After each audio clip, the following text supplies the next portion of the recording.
good, but Disc Clark is good. Disc Clark is my favorite. I'm Disc Clark. Just a classic parody. Oh, there's a mountain far from my home.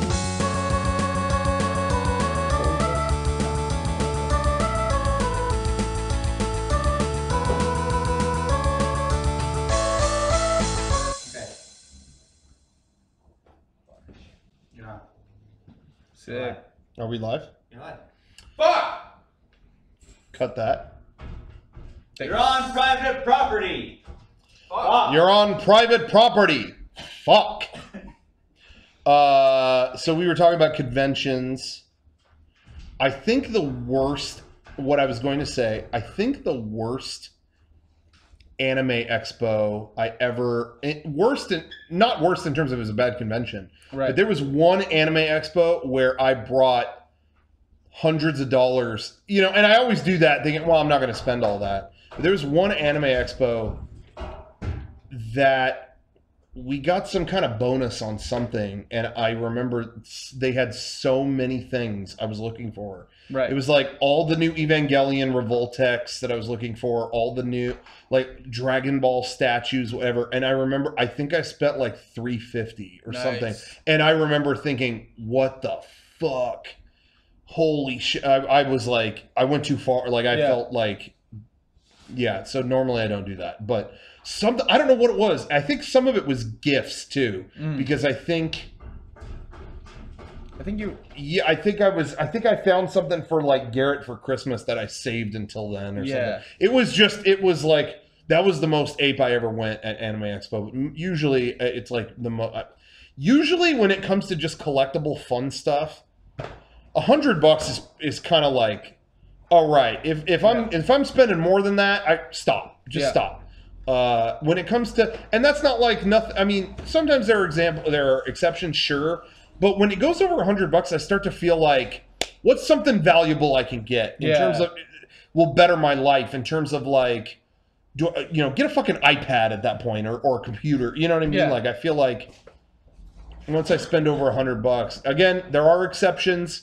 The Legacy Thunder Megazord was $200. I did do that. I think I got a discount. I got a discount. Even if you didn't, there are certain things like I'm like, if this is something that touched me from like, one of my favorite shows when I was a kid, or like just something that's like dear to me, like buying the Lost box set was something like that was a couple $100. Yeah, but that's a show that has a free pass. It's like, hey, whatever. And they put as much care into the box set as they did into the show, so which I didn't realize until I got the box set and like and took it apart. But like, for something like that, that's really like, I feel like it's a part of me. I don't feel like it's a big deal to justify spending that amount of money. Yeah. And that's a good question. What are the keystones in your life that are like that? What are the free passes in terms of buying collectibles or buying something that is a thing that means a lot to you? What are the things where, relatively speaking, money is no object? You just mentioned Lost. Yeah, Lost, the box set. For me, I already owned a lot of that show on Blu-ray. Oh, I owned it all. Yeah, when that box set came out, I was like, I don't give a fuck. Yeah, I'm buying it because Lost might be my favorite show ever of all time. And so that was free pass. And I'm fairly certain that I owned all of the DVDs up until the point that I got a PlayStation 3. Yes. So I'm pretty sure I bought basically all iterations I of that show. I bought season 1 and 2 on DVD of Lost. Then season 3 came out on Blu-ray, so I said, all right, from here on out, Blu-ray. Yeah. And then they re-released season 1 and 2 on Blu-ray, and I bought those. So I owned seasons 1 through 5 on Blu-ray. Then they put out season 6 and the box set, and I went, all right, fuck it. I bought the box set. Yeah. So I bought, technically, 5, 7... I technically bought 13 seasons of Lost. Oh, yeah.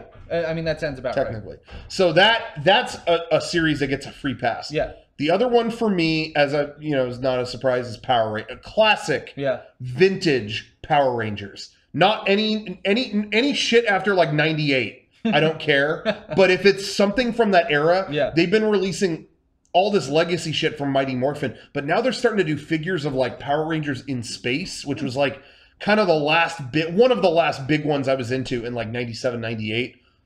Fuck yeah, give it all to me. Yeah. Oh yeah, give it. So that's how I am for that. I think Garrett is kind of that way with Metal Gear. Yeah. If it's like, oh, new Metal Gear thing, done, give it. Yeah. Honestly, there's a lot where at one point in my life, I would have, when I was like really collecting a bunch of stuff. Sure. But like, you know, like I really like stuff from Evangelion. I always thought the designs of everything was so cool. Had to really cut back on all of that. Like, even with Lost too, I'm like, there's so much shit I could buy that just wouldn't make sense. Yeah. And honestly, it gets to a point where I look at my shelf and I look at my stuff and I'm like, I don't want to have to move this when I move. Yeah, that is definitely a factor. The last time that I moved was brutal because it was, I had a decade's worth of shit in such a small space, and it was like wrapping so many little things. It was, what a pain in the ass. So when I moved from there, I moved temporarily, and I knew I was going to move again to where I am now. So I kept everything in its box. I was like, I ain't unpacking shit. And my family was always like, oh my God, you have boxes everywhere. Why don't you unpack these boxes? Not worth it. Yeah. I'd rather live in boxes. Absolutely. I'd rather sleep. I'd rather look like I was living in a homeless shanty with boxes all around me and cardboard everywhere than unpack any of that. God, especially the amount of stuff that like you have. Like the same thing happens whenever I go to Garrett's, which is like, I know he's never, once he's set. Yeah, like, I don't think he's ever going to move. I don't think place again. Do you think he will ever move? No. He will never move. Never. He is where he is. I think he will remodel the house at some point in his life. Sure. But he'll never. But first of all, I'm not even on camera here, but it doesn't matter. You still hearing me? First of all, if I lived in that property, I would never move. No. That property is awesome. It's perfect. Except for the internet. It's perfect for him. The only thing is like the house is old, but you could redo your house. Yeah. And if anybody can do it for cheap, it's him. That's right. So he will never ever move, nor should he ever move. Nope. There you go. That's all. That's good 2 cents. I think that's 100% true. But with that regard, if I had as many of the collectibles and things that he has, like I mean, he must have thousands of things, and you too. And I'm just like I would just throw it all away. I don't care. I want to move. I don't want to have to deal with any of this shit. I think the last time I spent, you were asking before we went on, the last time or the one day big purchase I did was when we were at Mondo 2 or 3 years ago. And they had the 9-inch or 7-inch vinyls for the Batman animated at Comic-Con. Yeah. Oh, yeah. Okay. And I bought all 4, I think it was at the time. Yeah. There was one more, it wasn't there yet. Yeah, that wasn't there yet. That they didn't get shipped or it wasn't. Didn't I find it for you though? You did find it for me. That's right. So I have the full collection. I remember being really happy about that. I was like, wait, they're on sale now. Oh, give me 2. Yeah, you got me one for a birthday or Christmas or something. But it was so I have all of them. I originally had the intention of selling them all. Oh yeah, I thought you did. I never got around to selling them. So DM me if you guys want to buy them at eBay prices. I opened all of them. Really? I opened all of them because they were all different colored vinyl. Like Clayface had a clay vinyl. Like they all had some kind of interesting gimmicks to it. So I was like, fuck. I rarely sell shit. So I just wanted to I wanted to open it and take a look. And what I want to do is actually do a little frame. I want to frame them all or something, like put them all up. Yeah, and for some reason, those were cool. For some reason, I have an extra copy of Mr. Freeze. Why is that? I have no idea. I was looking through them all, and I have an extra copy of Mr. Freeze, which... Oh, that one's mine. Oh, is it? It might be Shawn's. Honestly, I don't know. Because I know I bought like 2... I think I bought an extra Joker. Hey, I'm not joking. I do know, this is funny, that I got one.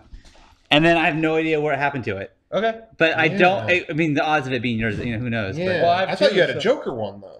I thought that's what it was. Oh, I did have the Joker one, not Mr. Freeze. You had 2 Mr. Freezes? I have 2 Mr. Freezes. Oh, then I have 2 I have the Joker. I think maybe someone left one or gave us a set. I really have no idea. Someone definitely got a Freeze. Yeah, someone else. Huh.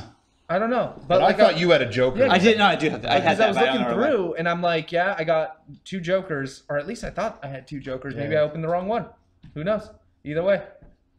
But that was the largest thing I've spent like one item purchase that I've ever done at, I think, at any convention. I thought Mondo did a great job with those. Yeah. Those were relatively cheap. Yeah. They were cheap. They were collectible. They were rare. Yeah. But the barrier of entry wasn't so hard. You know, it's like sometimes there's we have a exclusive thing. You know, Bandai does their exclusive things. You know, talking about Power Rangers. Yeah. But they're always like $125. It's like, and there's so few of them. It's like, fuck you, I guess. Yeah. But Mondo had a decent amount of them, and they were $10. I don't remember how much they were. Yeah, they were either 10 or 15. 20 or 12. Yeah, something like that. But I thought those were a good deal. Like those were really cool collectibles. Yeah. And they did a great job.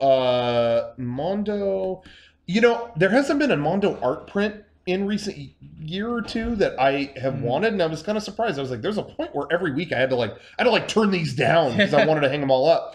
And then last month in December, they did 2 awesome Star Wars ones. Like, like 2 variants of the same thing.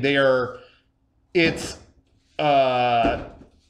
like kind of Luke in the shadows and then Vader in the shadows. Oh, that's really side by side, and then at the bottom was them combating, and they did a Empire variant and a Jedi variant. Oh, that's really cool. And one was him looking kind of wide-eyed and innocent and defending himself from Vader, and the other is him looking confident as he is in Jedi. Nice. And attack, you know, and they were really dope. And I was like, yeah, I'm gonna get these, and they were gone in 0.1 second. And I was like, man, I thought Mondo was getting better at this stuff, where things would last a minute. Yeah.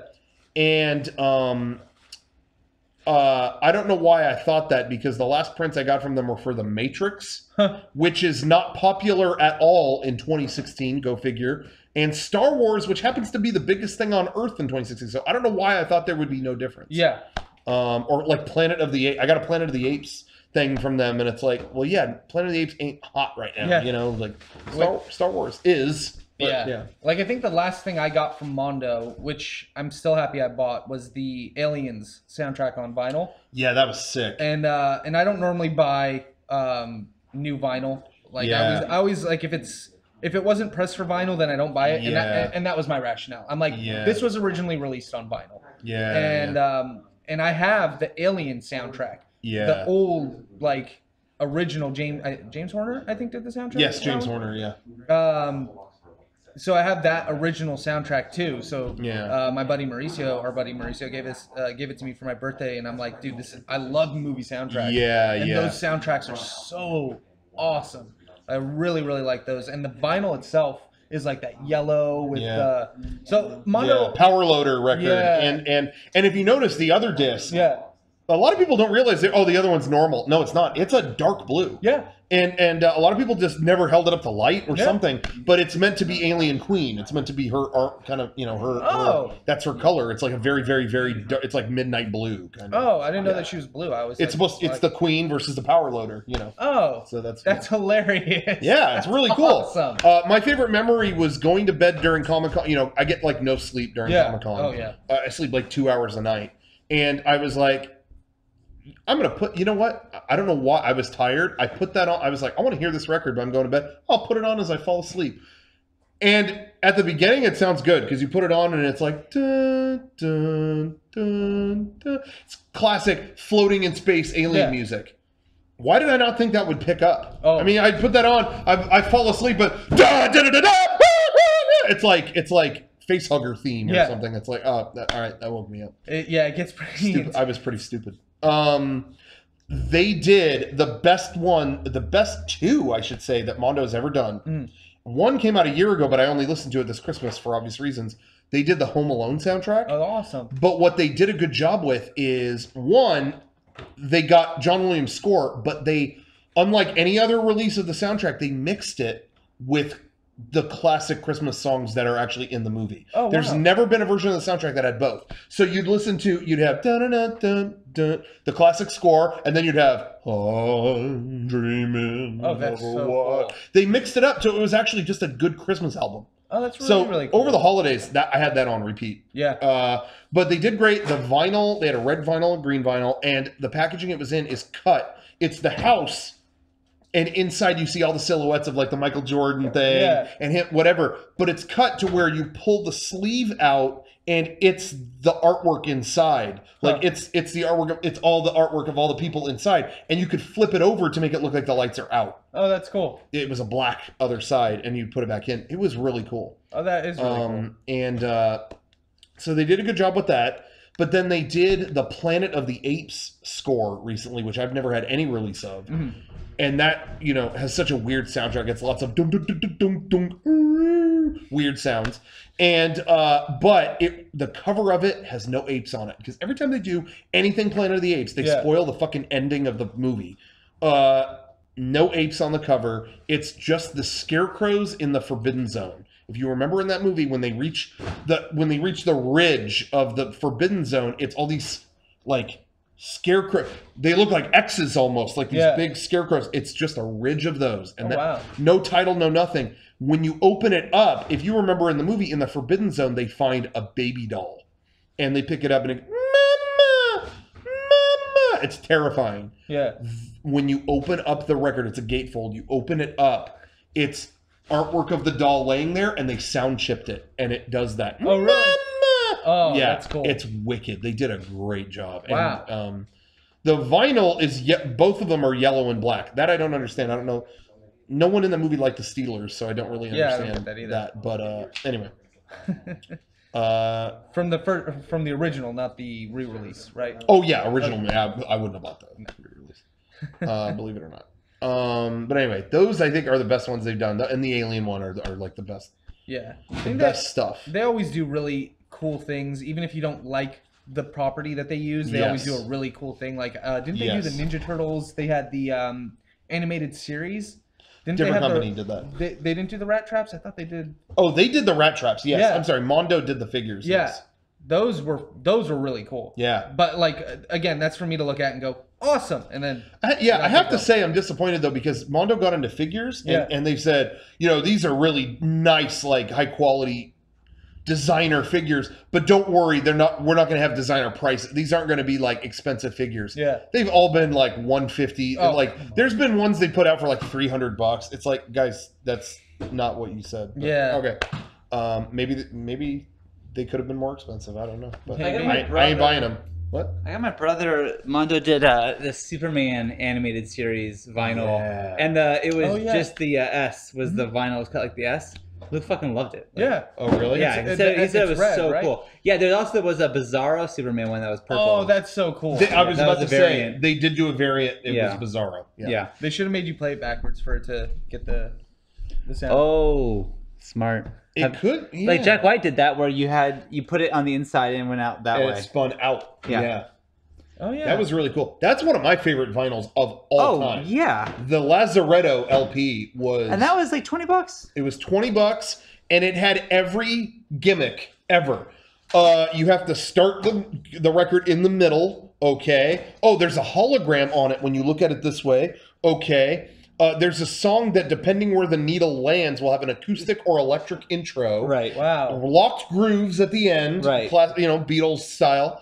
I mean, there was every step of it was like there's a trick to everything. Yeah, there's some the gimmick. My favorite thing was the alternate tracks on the record. Like what? Like that is so crazy that like depending on where you put it, the intro was different. It's like that's really that was brilliant. That is brilliant. The only thing that bummed me out was that there are hidden tracks on the label. If the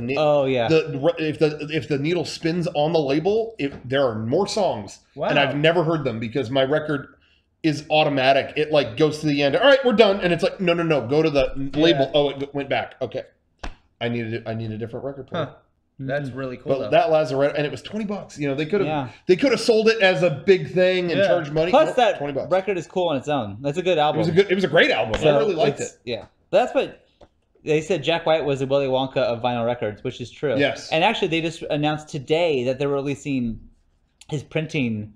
They're printing all the records now in Detroit. Like he is like Threadman Records is pressing.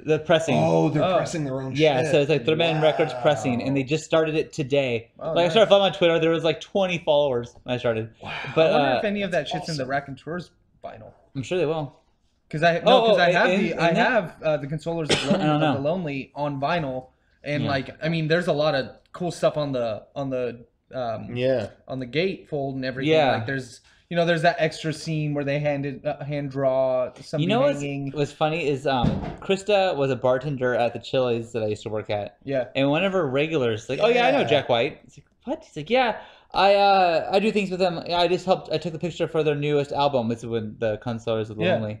And she's like, really? This is before it was released. Like, yeah, hey, just so you know, I'm not lying to you. Look in the far left corner. You'll see this thing, and that thing was there. It's like, absolutely before there. this guy fucking. That's what? how I knew it was there. You told me about it. I couldn't remember where I had heard it, but there's like he hand drew somebody hanging from a tree, or something. And it's like so that. small. You can't see it unless you And he said that like 4 months before they released the album. Like, what the fuck? And I guess they said they all hung out and they called it the White House, which is fucking hilarious to me. Yeah, that's great. But anyways, I saw it at a record store like years ago, and I regret not buying it now. It was like $50. I was like, oh fuck that. But it was their first album, the Raconteurs, but it was the Australian version, so it was the Saboteurs instead. Yeah, they had to change their name over there. They did, and it was like an import, and it was super cool, but I didn't get it. That's fine. Damn, that would have been really cool. If the track listing's the same, the only thing is the cover. I know this is going to get scoffed at, but you know what is one of the most valuable albums ever? The Beatles. Is when don't spoil it. Sorry. When the band Him came here. Oh yeah. Oh, it's her. They had to change the name. Some Chicago shit band had the name Him, and they went, all right, so they changed it to Her and put out albums for about a week until like a label stepped in and was like, fuck that, no, make the Chicago band give that up. No. And they basically like paid the Chicago band, hey, you're not Him anymore. Like, goodbye. Yeah. Here's, $5,000. Just we'll buy go. the rights. $5,000. And they became Him. Those Her albums are so valuable. Chaz had all of them. Really? Oh, really? And he sold them all. Yeah, he made so much money off Her merchandise. Yeah, we should do that with some of our stuff and have like a misprinting and sell it for like a day. Yeah. And then we'll make so much fucking money on shit. Hey, I can tell you right now, it's not that interesting. But there's the first printing of our version 2 special edition DVD. The artwork on the side, the little thing that's in a circle at the bottom, it was a square. So if you have that, you got a rare printing. I gotta look at mine. I wonder. Very rare. There was a DVD that we printed that they had the wrong content on the disc. Did we send those all back? Yes, they never. Damn. We kept one copy. So there's one of them in existence. I have one. Where it's like Mega 64 version 2, but it's what Mega 64 time on the disc. Yeah, it's a sealed copy of it's Mega 64 time. The discs say Mega 64 time. The discs have version 2 on them. That's hilarious. And it's because the old ass man that worked at the factory didn't read the title properly and printed thousands with the wrong content. And I told him, I said, you need to fix, I'm sorry, but like it's the wrong content. And he got all flustered and mad and said, you need to title these better. And I said, well, they're numbered. There you are. Oh, I'm the only person in existence that owns version 1 on beta. So that's true. Oh, that is I true. have that. That's true. I've seen Not only version 1 on beta, I think those are like early cuts of the episode. Yeah, it's true. It's not like the full thing. I think that even like the Dr. Puck scenes might be different. Really? And I don't even think I have that digitally. Like, I don't even think that's on any DVD or anything like that. Like, we've released so much shit, but I think those scenes are on public access beta. Yeah, and that's it. That's fucking crazy. Yeah. I would love to see those. Well, they're mine, so fuck you. Well, good luck finding a beta player. Yeah. That works. Man. Yeah. Damn. Anyway. That's really cool, though. Just a thought. Yeah. Incredible. Yeah. I guess there are those lucky people. The closest thing we have to that is the Soviet shirt that... there was a misprint Soviet shirt. Yeah, the misprint Soviet shirt that people got at game days. Yeah. That was a pretty cool little... gift for people to have. Yeah. The rarest stuff is the Comic-Con 2004 merch. Yeah. Yeah, the rarest stuff technically is Comic-Con 2004 stuff. Yeah. What? Brian's got the rare stuff. When there was no merch, so you guys just made your merch. Oh, yeah. Fly. Yeah. Oh. Rare. Brian's got one of the rarest items. Boom. Look at that. First hat. I've been getting requests lately for people are like, can you make that hat again? No. Why? This hat Never. sucks. Oh, it's so bad. Never. I have ever one do at that. home too. I have no idea where it is. I will never forget. Oh, that was a bummer. I will never forget. It was Lotax from Something Awful made those. He As didn't a even surprise. As a surprise. He made them, and we showed up at the airport. Our plane landed. We got off the plane, and he had those for us. We never met him before. We never met, and he handed them to us. Oh, and Derek went, "Are those? Oh, cool. Are they flex fit?" Nope. And then we moved on. That was it. And I think that was in reference to, I think Lotex had just put out. He put out his own hats, and they were like that and not flex fit, and everyone just asked, "Can you please make them flex fit?" And it was like almost like annoying.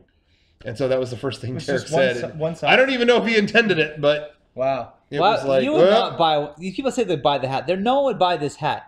It's terrible. It's a terrible hat. It's a golf hat. Like, yeah, my grandpa would want that hat. We got hats like this for free at the Twitter party in PAX. But they're kind of. But maybe that's the thing, because Twitter's hip. Yeah, maybe it's back in. Dominic saw that Twitter hat that I got, and he's like, "Fuck, I'm gonna wear that hat. Can I get that hat?" I was like, "Oh, okay." He's like, "This is like hip now." So hey, maybe on it. Maybe on it. I still got mine. It's got revenge written on it. Dad hats are in now. Dad hats. I don't know what the fuck is in anymore. I'm so not in that. You should. Hey, you have kids. We were still, only until a couple of years ago, we were going, no, don't release a bright, vivid shirt. That won't sell. Only black will sell. Yeah, that's fucking over. That's people. We put out the Charm shirt, and people were going. I mean, it's like one of our best-selling shirts ever. It's got to be, yeah. What is our best-selling shirt ever? The logo. Quote. I guess based on time, yes. But in terms of, if you really thought, in terms of, wow, it's a smash. It's up to two. Battle of two. It would either be the Charm shirt or the neon shirt. I feel like the neon shirt has never stopped. No, it hasn't. Yeah. And that hasn't been around. That's only been around since what, 2012, 13? Yeah. The neon? Yeah, whenever this set was first came up. Probably 12. 2012, yeah. Yeah. So 5 years. That's only been around 5 years compared to the logo shirt has been around for over a decade. Yeah. 14 years now? That's got to be, it's probably the logo shirt. Or the neon shirt. But then Charm is pretty close after Charm is catching up. Yeah. Charm did really great. And honestly, I never expected that. The neon shirt, when we got that, I said, we're going to sell fucking a lot of these. Yeah. This is a great shirt. Yeah. The Charm shirt, I was like, I gave Mariel no direction. It was like, you're a great artist, do your thing. Yeah. And she did that, and I was like, okay, I don't think this is going to sell that great because, I mean, not that I wasn't talking shit on it. No, I enjoyed it, but I was like, different. honestly, it's a vivid shirt. It has a girl on it. I don't know if our audience is going to be into that. You know, we've sold girl shirts before; they didn't do that great. So I don't know if a more feminine angle is going to work. You know, I really don't. And it could not have been more wrong. Yeah. We took it to Anime Expo, and people were fucking like. We sold it out. was like Mad Max. We sold out in the like, first day. Where's the Charm shirt? Do you have it? I mean, in the first day it was gone. Remember, Shawn had to come up. Didn't you come up or send more? No, I came up because we did the panel that day, so I brought the rest of our stock up. The rest of what we had and here. they were still gone before I even left. Yeah. Like, I couldn't believe how many we sold of those at that Anime Expo. That was awesome. Tracksuits are coming back in. Is that true? That is true. Apparently, you can go to like Forever 21. You get tracksuits or the Gap and get those. Fashion's old so fucking weird. Velour. Dude, you should. Instead of Disneyland pimps, I'm moving to the Steve Jobs type thing. I'm just wearing all black. I'm a man in black now. Yeah. Easy peasy. Johnny Cash too. Yeah, I don't want to worry about this. Black's never out of fashion. Black's always cool. I personally still love black. Give me a black shirt. Yeah, that's what I like. In fact, we have a new shirt coming. Yeah, it's black. It is black. Ooh, so back in black. We are back in black on that. Once upon a time, shirts were black. What is your favorite merch design we've ever put out? Well, let me just say this. The Charm shirt is probably one of our best-selling shirts. I like the experiment design way more. I agree. To me, it's a little more mature. It's the same thing, but a little more mature. Yeah. I like the sweatshirt a lot. I don't wear sweatshirts a lot, but I like it as a sweatshirt. I see it on other people, and I'm like, that's hot. Yeah, I always wear it as a sweatshirt. But the experiment shirt, the maroon one, fucking love that shirt. Yeah. I absolutely love that shirt. Anyway, your favorite design? I don't know. I like a lot of. I mean, like, there's also different. Like, I really like the metal design. Yeah. I think that shirt's fucking cool, but. You know, I also love the Rainbow 64 That metal shirt was pretty damn good. I love the Rainbow Digital Surfer. Yeah. I mean, I like even like my dance party shirt. I like the design of that shirt. Like I think that shirt's cool. The color I would do differently. I did again today. Yeah, that's honestly I think the color. And also, it says dance party on it, which I thought was funny at the time. But now, if I did it again today, it would not have that on there. Yeah, it would just be us, and that would be it. And it would be a different color. Maybe I will do that someday. Who knows? Yeah. But yeah, I think if I had to pick my favorite, I love the Wizard shirt. I think that's probably my favorite, or the pocket tee. Okay. Really? Yeah. I like the pocket tee. I actually do. I really like that. It was very different. When Derek told me he was doing a pocket tee, I didn't know what to expect. I'm like, I don't know. I wear that, and I think I actually look good. Yeah. I was like, this is a nice shirt. I like it. Oh, and the Cute Boys. I really like the Cute Boys shirt a lot. Oh, yeah. Thank you. Derek also did the retro horror shirt, and I like that design, but I was always like, I don't really wear. It's kind of a cream shirt. Yeah. It's not white, but I don't really wear shirts like that. And even right now, I kind of wish there was a variant of it, like that was white on a black shirt or something. Yeah. But then, Jason showed me the Masked Man shirt on a cream shirt, and I wear that. Yeah. I like that shirt. Yeah. That's one of my favorite designs ever, but I think my absolute favorite is probably... I can't go wrong with the fucking neon shirt. I think the neon shirt is just perfect. Yeah. I really like that shirt. Or the experiment. I really like the experiment artwork. Yeah, I don't know. I can't decide. Yeah, I mean, I think that's one of the best things about our merchandise is like I really don't have to feel like obligated to wear our merchandise. Like there are so many things that I'm like, oh, you know what? If I don't like this design, I know that there's going to be another design that I want to wear. Yeah. Right. And I like find myself I'll go outside and I'm like unzipping my fucking system hoodie and looking down and going, oh, I'm wearing a summer semester shirt. Yeah. Oh, well, didn't mean I do that when a lot of times, because Jenny and me, like, all we wear is Mix 64 shirts, really. Yeah. Like, I mean, I used to give my dad so much shit because he always wore the San Diego Street Scene, which was a music festival in San Diego. He always wore those shirts because he got them for free and worked them. Yeah. And so I'm like, Dad, just fucking buy a shirt. Like, what, whatever. Yeah. And now I'm like, oh, I get it. It's a free shirt and it's convenient and you like the design, so wear it. Yeah. So someone asked, like, are you guys, like, sponsored by a company? Because you guys both always wear Mix 64 shirts. What is that? I'm like, oh, you don't even know what I do, but that's my thing. So like, but yeah, I mean, it seems that way. Like we're sponsored because we always wear those fucking shirts. Yeah. But I mean, that's the thing. All of our merchandise has always been something that I would wear, and so it makes it so much easier to actually put on every day. Yeah. Like I have to go back through some shirts sometimes and not wear Mega 64 shirts, so I'm not wearing one every single day because I really like our designs, like summer semester. I'm just trying to think, like, I just recently got rid of the Assassin's Creed shirt because I'd had it for that long. That shirt, whoa, that's a good shirt. The color of it, the color was ahead of its time. Yeah, but at the time it did not sell because the color was so bright. But I feel like today, I liked it too. That shirt might do well if we bring that back because the shirt design I thought was pretty cool. Yeah. We should bring that fucking shirt back. That design was great. I thought it was hilarious. The design was hilarious. I don't even know if I have the artwork for it. The ladies being censored on the shirt. Yeah. Hilarious. I loved that. Yeah. I'm sure we printed that shirt one time. And Jason made it. I'm sure he has a proof of it. But the color of that was so fucking bright. No one will wear it then. But I feel like today. Yeah. I absolutely did. Huh. All right. Yeah. The only reason I got rid of it is because I've had it since it was first released, and it looks like shit now. Well, yeah, because I've worn it so many times. I was gonna say, people out there, I've been getting a lot of requests. I think it's a lot for the sweatshirt to come back, the experiment sweatshirt. We printed that a few times now, and the last one I kind of felt like by the end of that, all right, it's run its course. Yeah. I'm curious out there if anybody watching or they're in the chat, are you interested in that sweatshirt coming back? If we did like a pre-order for those to come back, would you pre-order? I'm curious if anybody in the chat is dying for that or not, or if everyone already has it, You know what shirt is dead now, but did well for a long time?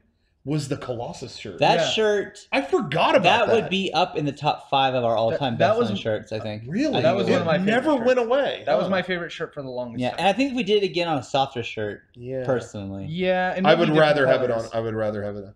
Yeah. Shit, people in the chat saying please do it. You know what? Hey, you guys go make a charm sweatshirt. Now we're talking. Yeah. What if there was a charm sweatshirt? Would you do it? Would you not do it? I feel like people would do it. Yeah. Like a pullover? Yeah. Yeah. Yeah. I mean, the experiment sweatshirt did so well. Why not do a charm? This is all just... We're just spitballing. Yeah, we don't even know what we're doing. We're just hat shirts were such a fucking debacle. Hey, hat shirts for about a year felt like cheating. Yeah. Those shirts were so cheap to make. Yeah. It was just a regular shirt and you just put hat on it and it was done. Yeah. And they sold so well. Yeah. At different cons. Yeah. For a year, and then after that year, it was like, all right, fuck this. Nobody wanted it anymore. Yep. Right. But for a year, did really well. Those funded us for a while. That's true, and it was funny. It's a funny idea for a shirt. Horatia's acting troupe. It says hat. Yeah. I mean, people would buy that shirt whether they knew who we were or not because it was a hat. I don't know. I still have my pink one. You know what is one of my? I'm sorry. You know what is one of my favorite designs that I haven't mentioned. Mm-hmm.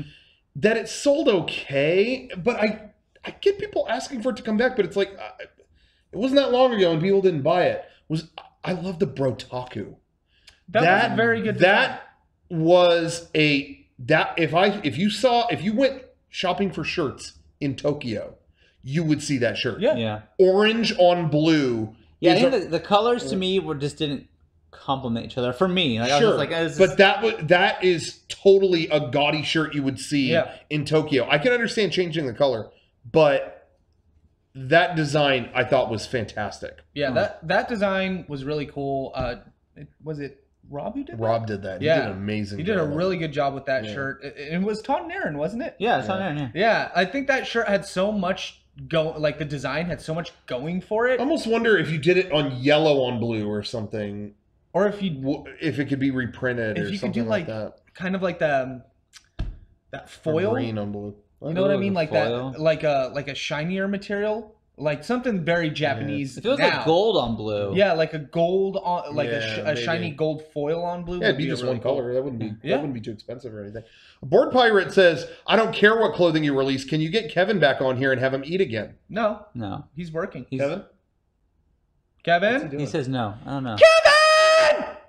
Home Alone. Sorry, what? Dude, was that a good Home Alone impression? Yeah, that's perfect. Kevin. Hey, I know we say this all the time. Yeah. The absolute best character in that movie is someone that is so underappreciated, but Uncle Frank is the best character times a million. Every time he's on screen, he's a fucking asshole. Yeah. He's the best. I love that. Oh my god, everything he says I love. Yeah, that's awesome. Even like when he's passing out the shrimp. Frank, that's for later. Frank, who wants the shrimp? It's like he's such a fucking dick. Yeah. Somebody in the chat just said with the hat shirts that they were from the show and people just wanted a piece of the show, and that's why. Yeah, I think a lot of the online sales were that. People saw version 3 and they wanted a piece of that. But I'm telling you, we sold so many more at conventions. I'm telling you right now, you didn't see what we saw. We would go to conventions, and that was the shirt that hundreds of people who didn't know what Mega 64 was would come to the booth and go, "Oh my god, it's a shirt that says hat. Oh my god, do you have a hat that says shirt?" No. Okay, well, I'll buy the shirt. People who didn't know who we were. And that's where the real money is if you can get a billion people who don't give a shit who Mega 64 is, if they buy it, you're in. That was actually a good thing, but that's what's been great about the recent designs that we've done. Yeah. Like Mariel did the experiment and stuff like that. We've had a lot of people who don't know what we are. Yeah. They just want the sweatshirt, you know? Yeah. Good design. Yeah. Yeah. So anyway, but yeah, we should look into some of those that I feel like I like the Brotaku so much. There's got to be a way to revive that. I think. But man, if we did a variant of, I want to do a variant of the retro horror. I would love that on a dark shirt. Do the reverse, like a negative version of it, you know? That might be cool. Dude, we were at this place. I'm not gonna say where. We were at this place a couple days ago, and they had their own system where they would print their own shirts, It wasn't just screen printing. They had that too, but they also had like an Epson printer that would like print out like seriously nice designs on shirts. Wow. And it's like, God damn, we gotta get that, because it's like then we can just do this easily. Just do it on our own. Just make it. Oh. Yeah, you can get those shirts like, man, super cheap. Yeah. You can get the plain shirts and then you just print it on yourself, and like it would take time. It's probably able to do it, I guess. But oh man. Yeah. You know what? Someone put in Castle Geek Skull, the sick vid shirt. I love that shirt. The sick shirt with like me grinding on the rail and like the rainbow. Oh yeah, it's the original. It's funny. I always forget that. I have gotten requests like, will that come back? That shirt was so expensive to make. It really sucks because you wouldn't think it. No, but because it went end to end, and it was on the softer material, and there's a bunch of colors and colors, all of that together. If you had 2 of those things, but all 3 of those ingredients made it too expensive. It was just, it was not. You couldn't. I mean, to sell it, you weren't making anything. Like, it breaks my heart because I like that. That design did good. Oh yeah. But even if you sold 1 million of them, it was we sold out really fast. It's like selling. Okay, we can't do it again. Yeah, it'd be like selling dollars for $1. It doesn't make sense. Why are you even doing it? That doesn't just make keep sense. your dollars. People could wear their new dollars. Yeah, I guess Well, we did once sell a quarter for $1. Or Derek did. Now that's a good deal. Yeah. Things we did at Comic-Con 2004. We had, going back to rare merchandise, Comic-Con 2004. At that con, that was when we were supposed to have our version 1 DVD out. There's the whole reason we paid. At that time, I remember we paid like $2,000 for a Comic-Con booth. Oh my God. And at that time, that might as well have been $2 million. Yeah. I mean, it was like, oh my gosh. But like Low Tax from Something Awful was like basically pitched in on that and helped us a lot. That really was a great thing. But the whole reason the money was spent was we would have version 1 out, and then we'd sell. That was, it'll be out by then, and we'll sell a ton of copies of it, hopefully, and make that back. Yeah. And then, but we had other people. We weren't authoring that DVD. We were basically relying on volunteers kind of to do it. It was like some people who worked at GameSpy were doing it. That's right. And why would it be their top priority? So every day it was like, hey, so is version 1, like we were done with the episodes in fall 2003. Yeah. Winter 2003. Early 04, I guess. But it was summer. It's like, just throw these fucking things on a DVD. Yeah, we'll burn it ourselves. We have 6 great half-hour episodes that are done. Yeah. Put them on a DVD and they're done. They're out. And it was like, I didn't have time to work on it. It's like, fuck. Well, look, at least they'll be done by Comic-Con.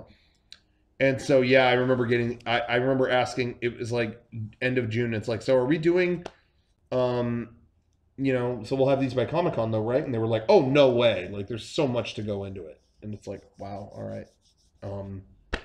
What are we doing for Comic-Con? We can't get refunded on that. That's it. And it's like, I don't know. Okay. So we showed up to Comic-Con and we tried, I mean, it was like a week till Comic-Con. And it was like, we got to have shirts or something. And I remember there was a shitty shirt making place in Santee. Mm-hmm. And we went there and it was like, can we get shirts made? Yeah, but you'd have to rush them.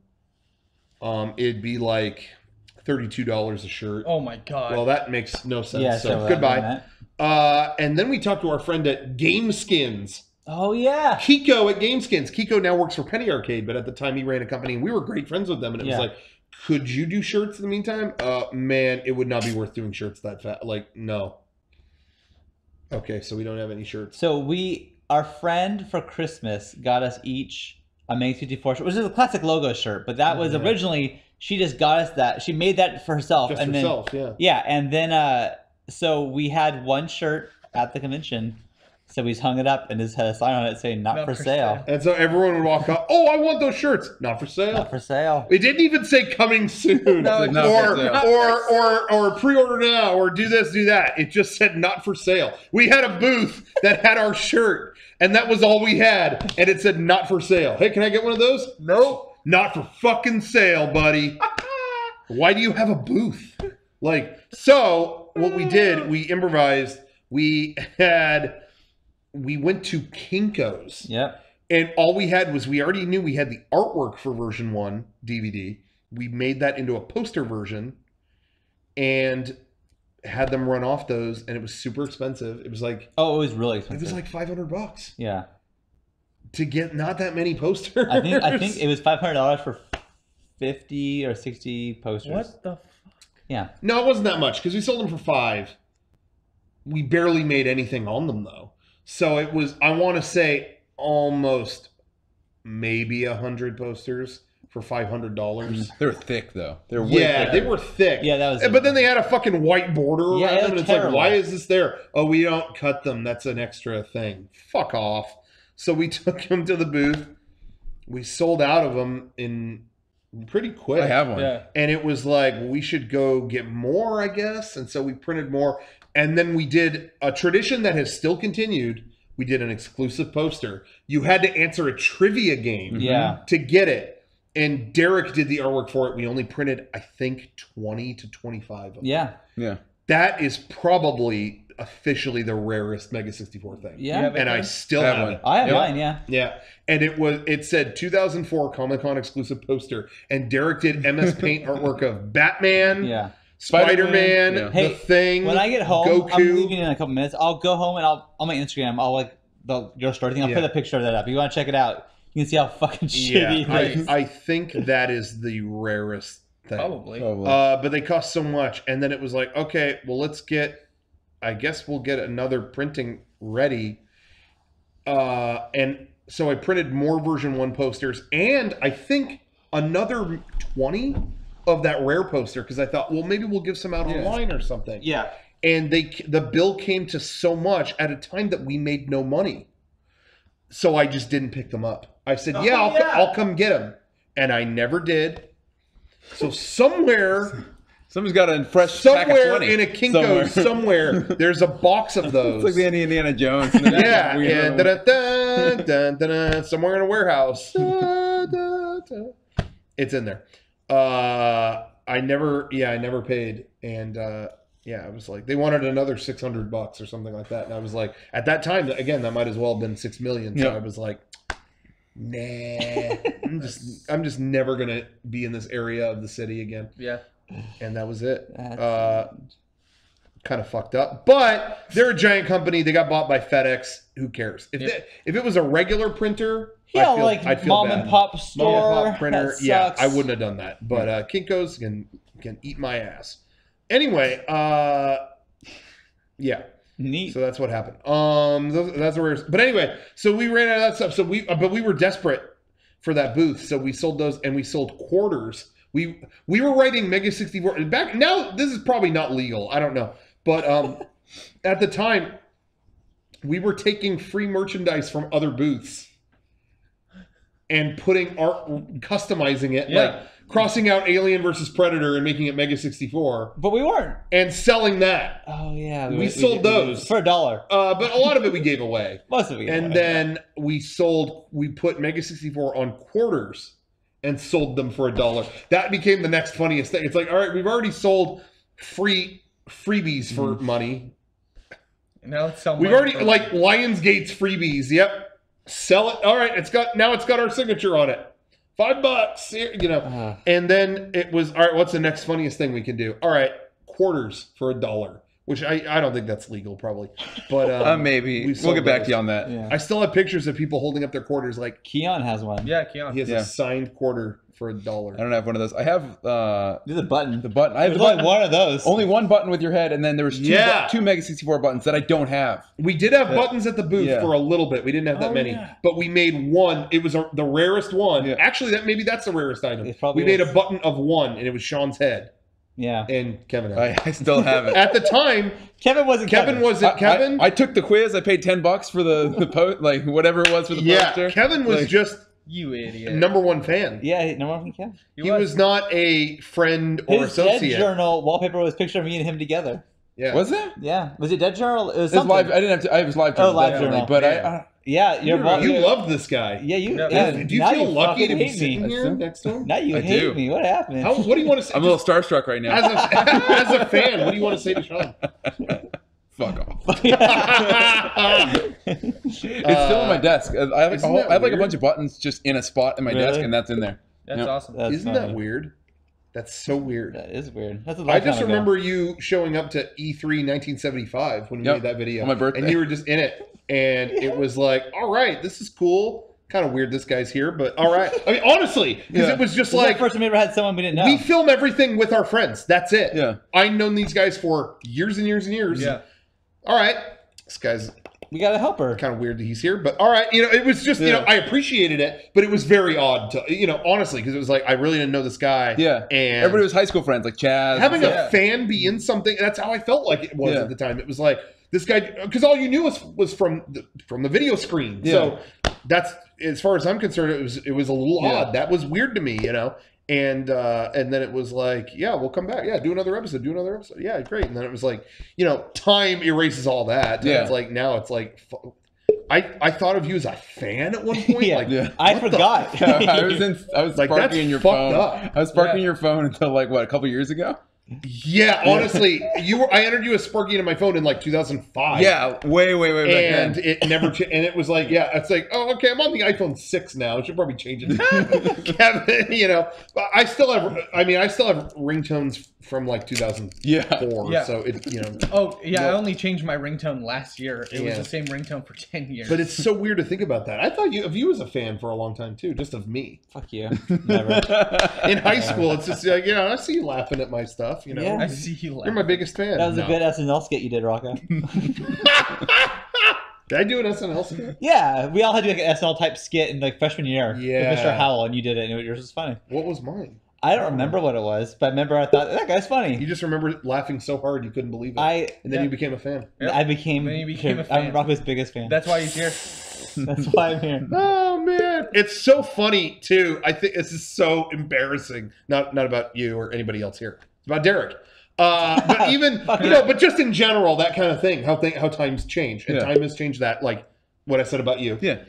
I think back to Derek. I remember Derek was new kind of when I was in my senior year or junior or senior year, whatever. But I just remember thinking like, he's a funny guy. Yeah. Like there's few people here who are genuinely funny. Sure. You were funny. Well, honestly, they're all in our fucking show now. Yeah. Honestly, I mean, there were other funny people too. Yeah. And Jonathan was funny, but he has been in our show, so there you go. There you go. But there are other people who it's like, whatever, but maybe weren't genuinely funny. But Derek was a really funny guy, and I remember we did Midsummer Night's Dream, and he was great in that too. And I told him, I didn't know, even then I knew him better, but not that great. Right. And I told him, hey man, you are really funny. Like, you are really, really good. Like, it was really cool getting to do this with you. Yeah. Like, straight up. And he was like, wow, man, praise from Caesar. He said that to me. I'll never forget that. Whoa. He's like, hey, praise from Caesar. Thanks, man. Like, if I said that to him today, fuck off. Can you just fucking hit record? I remember. Derek, hey, legitimately, thank you. Why are you fucking doing that? Can we just do this video? Fuck you. And there is just as much respect behind that. I have nothing but respect for Shawn, but we don't feel when you have a relationship like we have, there's no need to go, man, you're doing so good. But we know what, I'm so honored. We had a moment like that. I don't know if you remember this, Rocco. I'll never forget it. Big moment in my life. No, but it was our senior year party. It was at your house. Sure. And it was like we all got our drama letters. Sure. I remember thinking I'll never be act with Rocco again. Like, I'm so bummed. Yeah. I remember saying, hey man, I had the best time working with you. That was so much fun. Yeah, this that was fun. We'll never do it again. Whatever. Yeah. Not knowing, but right. I remember that very vividly. But again, that's high school. Again, that's high school. You know, and the relationship has changed. Yeah. I have just as much respect for Shawn as I did then. Mm-hmm. But when you get into the kind of working relationship that we have, it's like that is there. The respect is there, and it's strong. But you don't need to. It's like a real. It's like there's friendships where, hey, I love you, man. Yeah. But a real friendship, they don't say that. It's not needed. True. Like you shake people's hands. Yeah. if you shake, but I'm not gonna shake Rocco's hand every time I see him. Why would I shake your fucking hand? But if I see like John from the Behemoth, I'll shake his hand or say hi. Exactly. But I'm friends with him. But yeah. But Shawn is a day-to-day part of my life. Yeah. My respect could not be great. We have a respect as workers together. I don't need to shake his hand. I don't need to do that. Now, we've said this before. There are exceptions, and life milestones are exceptions. I hugged Shawn at his wedding. True. We had a long embrace. That was a life-changing moment. It was, hey, proud of you, man. Yeah. That's a life-changing moment. Sure. If you did that every day at work, it'd be annoying. It'd be like, we fucking stop. But I feel like I see you more than my actual brother. Sure. So, exactly. We fight like we're brothers. Yeah, sure. Exactly. Yeah. So, but like, I don't tell my brother I love him every day necessarily. Well, I do, but I'm a good brother. Yeah. Look at my brother. I love you so much. No, but anyway, you know what I'm saying, though. Yeah. So, just the dynamic changes. But also with the high school thing, like with I was saying about us and you and Derek, we really had no idea that I was ever going to. No, I thought I'd never see you guys again. And also, it's like, that was important. At the time, that was the most important time of my life. Like now, looking back, it's like, whatever. But like, obviously, then that was my whole world, and it was ending, and I want to make sure that I ended it right. Like, it's just kind of weird how like high school, like it's so definitive, like when it's over. Like, it feels very. And that's it. A book is closing. And it's done. Yeah. Whereas like in real life, with real friendship, sometimes you kind of just fade away from each other. You don't really notice as much, and it's gone without you realizing it's gone. Yeah. But high school, it was hey, this is ending now, right now. Yeah. So you should say goodbye to people. For me too, and you almost feel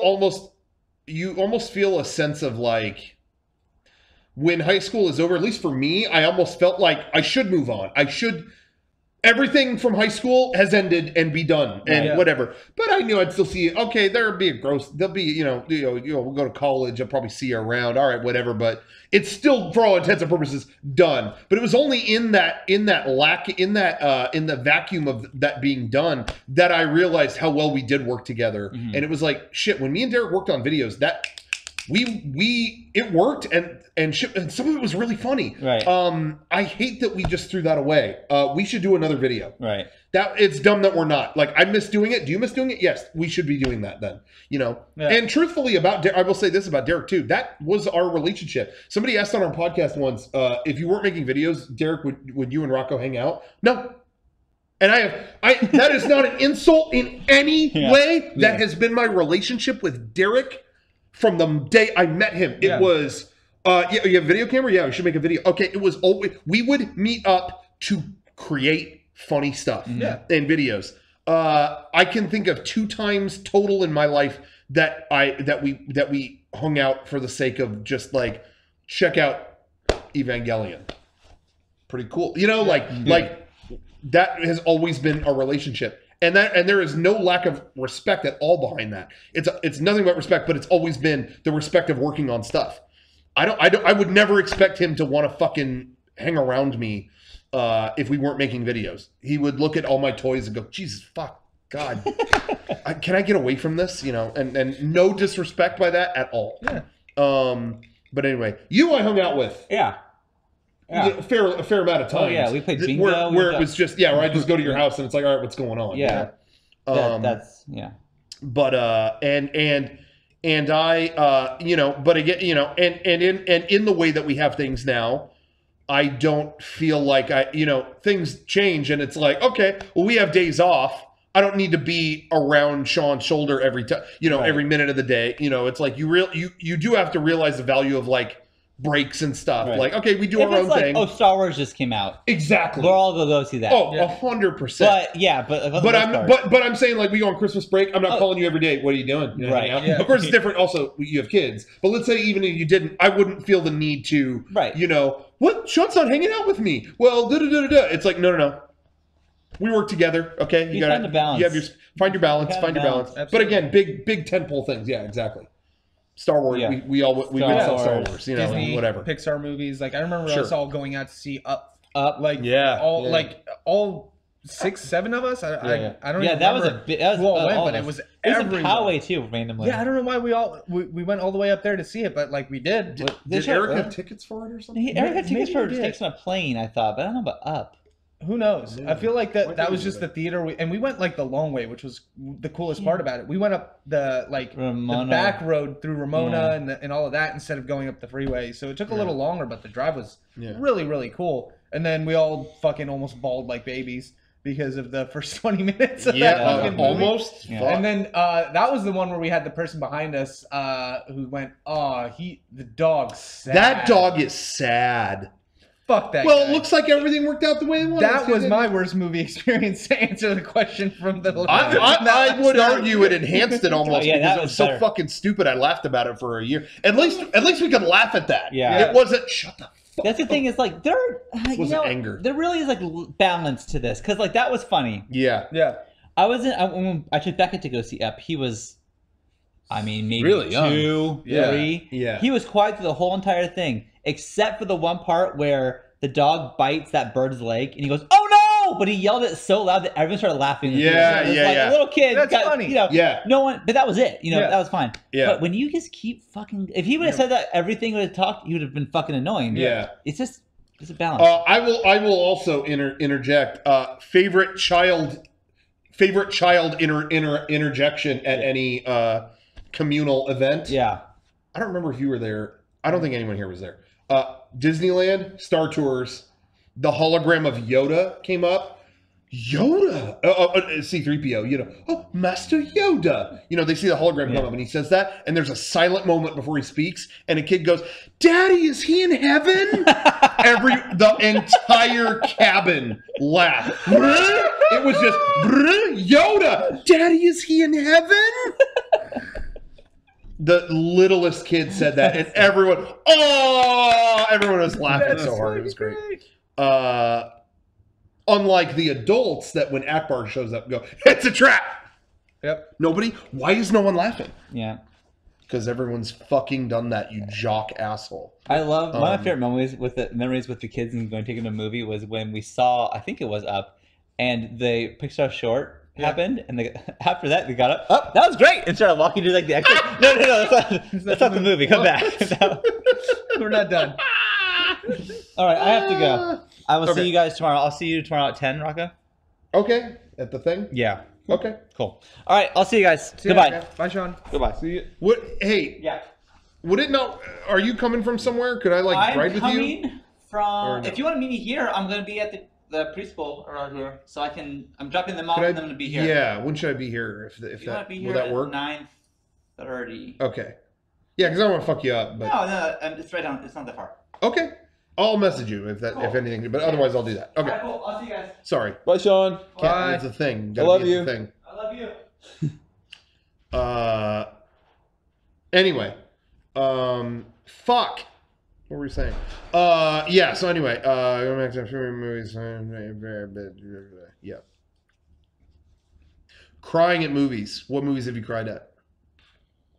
Or none? Some people get like, I laughed. I laughed at I ain't fucking crying. People get like really protective about it. Hey, I welcome it. Yeah. Let me experience every emotion. Let me hurt. Let me cry. Let me get mad. Yeah. I'm trying to think. I openly welcome it. I'll get the ball rolling. Think about it. I mean, Up had the opening was very whatever. Mm-hmm. Up there, and also in the last act too, he kind of like has his realizations and stuff. That got me too. Mm-hmm. That movie is really good. A little uneven. That I think keeps it from being the best of Pixar, whatever. But I still think it hits some great notes. The end of Toy Story 3 definitely. End of Toy Story 3. That movie fucks me up. Especially too. It's gonna sound especially whack. Yeah. It's an emotional ending, no matter how you look at it. Just because it's those characters and what's happening with them. But there, for me, also like I've had a lifelong relationship with toys. I love collecting toys and having that additional layer of like that side to it. It was extra affecting to me. Yeah. It's rare. I will get, I've said this before, but I'm really emotionally or mentally, whatever you want to say, gullible. When it comes to entertainment, I really surrender myself to it. And that's like I'll ride like fucking, like when the new Star Tours came out, it was rough for me because my brain goes, this is real, and I have to like get into it and go, it's not, stop, it's not, you're not following. Okay, and then it's fine. You know, but my brain is really, does that make sense? Absorbing of those things. You know, when I first go on rides, I get really scared because we're in an area. Oh, it's a ride. Yeah. You know, it's like I have to have that moment of like, I'm just gullible in that way. And so for me, so when I watch stuff like that, I get really affected by it. Where was I going with that? What was I talking about? Crying at movies. Yes. So Toy Story. Oh, so anyway, a lot of movies choke me up. There are a lot of movies that get me to that like, well, I'm getting choked up. But I will say rare that I actually, I'm fucking crying. Crying. Toy Story got me to actually. That was an example where it was like, I'm actually, tears are actually running down my face. That's rare that an actual movie, a movie actually gets me to that point. I can see that. Choked up, that's not uncommon for me. But anyway, so that was one that actually got me cry. I gotta be real, La La Land. Yeah. Did you see it? Not yet. Okay. But some shit in that movie.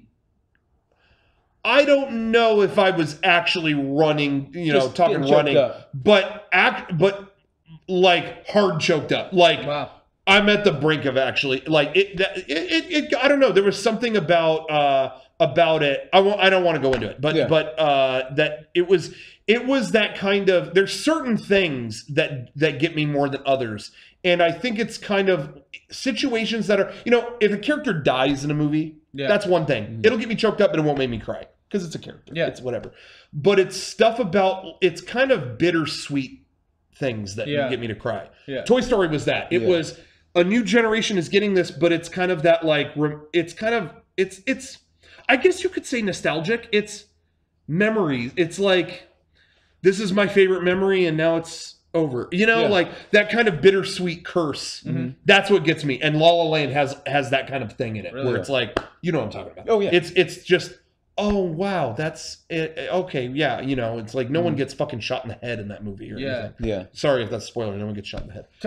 Fuck. But so Titanic really chokes me up. But I won't cry. It's like, don't let go. Oh, man. But I won't actually cry because it's just a character in the movie. Ryan brought up a good one. We all saw it together, War Horse. I got choked up at War Horse. I got choked up really choked up at War Horse. That's a movie that I wanted to buy after it came out. And they like never got their shit together. It came out, Blu-ray was still new. Yeah. And it came out as like in a regular DVD case. Yeah, it's DVD and Blu-ray. And it was like, and so like stores charged more for it, so it was like $34.95. I was like, well, I'm not paying. It's quite cheap now. And then but then it like went out of print, and now it's like gone. And it's like, really? That's a great movie. I would love to buy that. That's an underrated movie. No one ever brings that up. Did you ever see it? Who was in that movie? No, I didn't see it. It's I don't even remember that movie. Nobody super famous is in that movie. It was a Spielberg movie. Yeah. Oh yeah. It's about like It came out like last year, 2 years ago? No, it was a few years ago. Yeah. Yeah. Before Lincoln? Yes, before Lincoln. Okay. Interesting. Yeah. That was a movie that I remember watching and being like, whoa, this movie's great. And then I started it again and I'm like, I don't want to see this again. I love it and I appreciate it. I don't need to. Yeah. Constant rewatches, maybe not so much. Yeah. But I appreciate its existence. I think a game that made me cry, Metal Gear Solid 3. Metal Gear Solid 3. At that ending, when he's like, when you're realizing through his monologue and through Big Boss's monologue what was going on, and like, I mean, it took me. Yes, I've beat them. It took me like 2 or 3. I figured, but playthroughs to really understand it because there's always so much in that story. But like, it always gets me. Metal Gear is a great series, but it's always I don't intend this as an insult. Yeah. They're immature, and I don't mean that in an insulting way. No. They are heightened. They are okay. It's really well written espionage, but then he'll still grab someone by the crotch. It's like they're still fun, kind of goofy video games.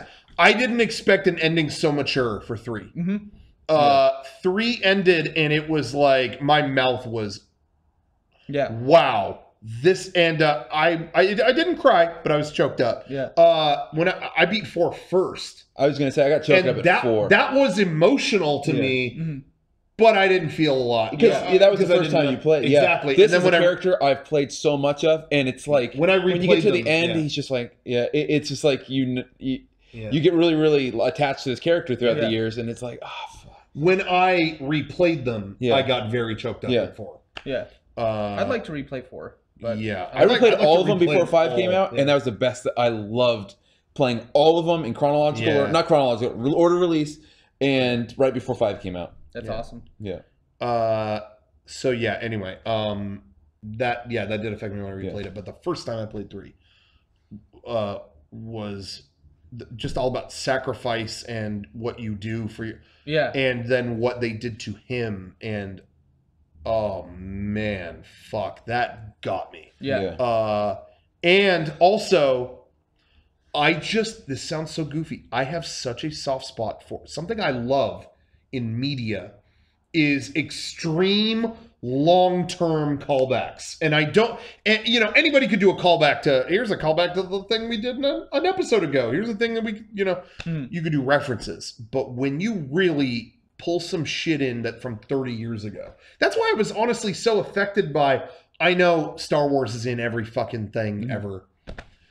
But I was affected seeing Force Awakens. To me, it's not just callbacks to shit from a year ago.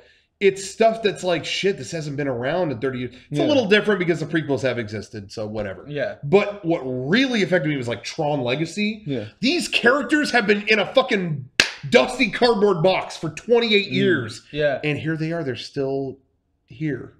Yeah. That there's the point in the movie where he goes to a flashback and that plays this sad music about when he created the new grid and you know what I'm talking about, where things went wrong. And you see the old Tron in it, and you see that got me because it was just like, here are these characters that have made people happy that have been nowhere for 30 years. Yeah. And it was emotional to me. I think if you don't have that emotional side, I know a lot of people who hate on that movie. If maybe you didn't have that connection, it wasn't as strong to you. But for me, I was just like, wow. It's like digging up a grave. It's something that you didn't think was there, Yeah. And so what I was going to say, what was I going to say about Metal Gear Solid 3 affected me also as well, because even though Metal Gear was never like my favorite series to that point, now it is. Yeah. But to that point, it was still new to me. That ending is my favorite ending to a game ever, I think. Yeah. For that reason, it was emotional. Look at what the boss did and what you went through, and and then it starts to turn and twist into, and look at the fucked up stuff around it, and look how they fucked with you. And then he doesn't shake the guy's hand. Whoa. Yeah. And he walks away. And then the timeline.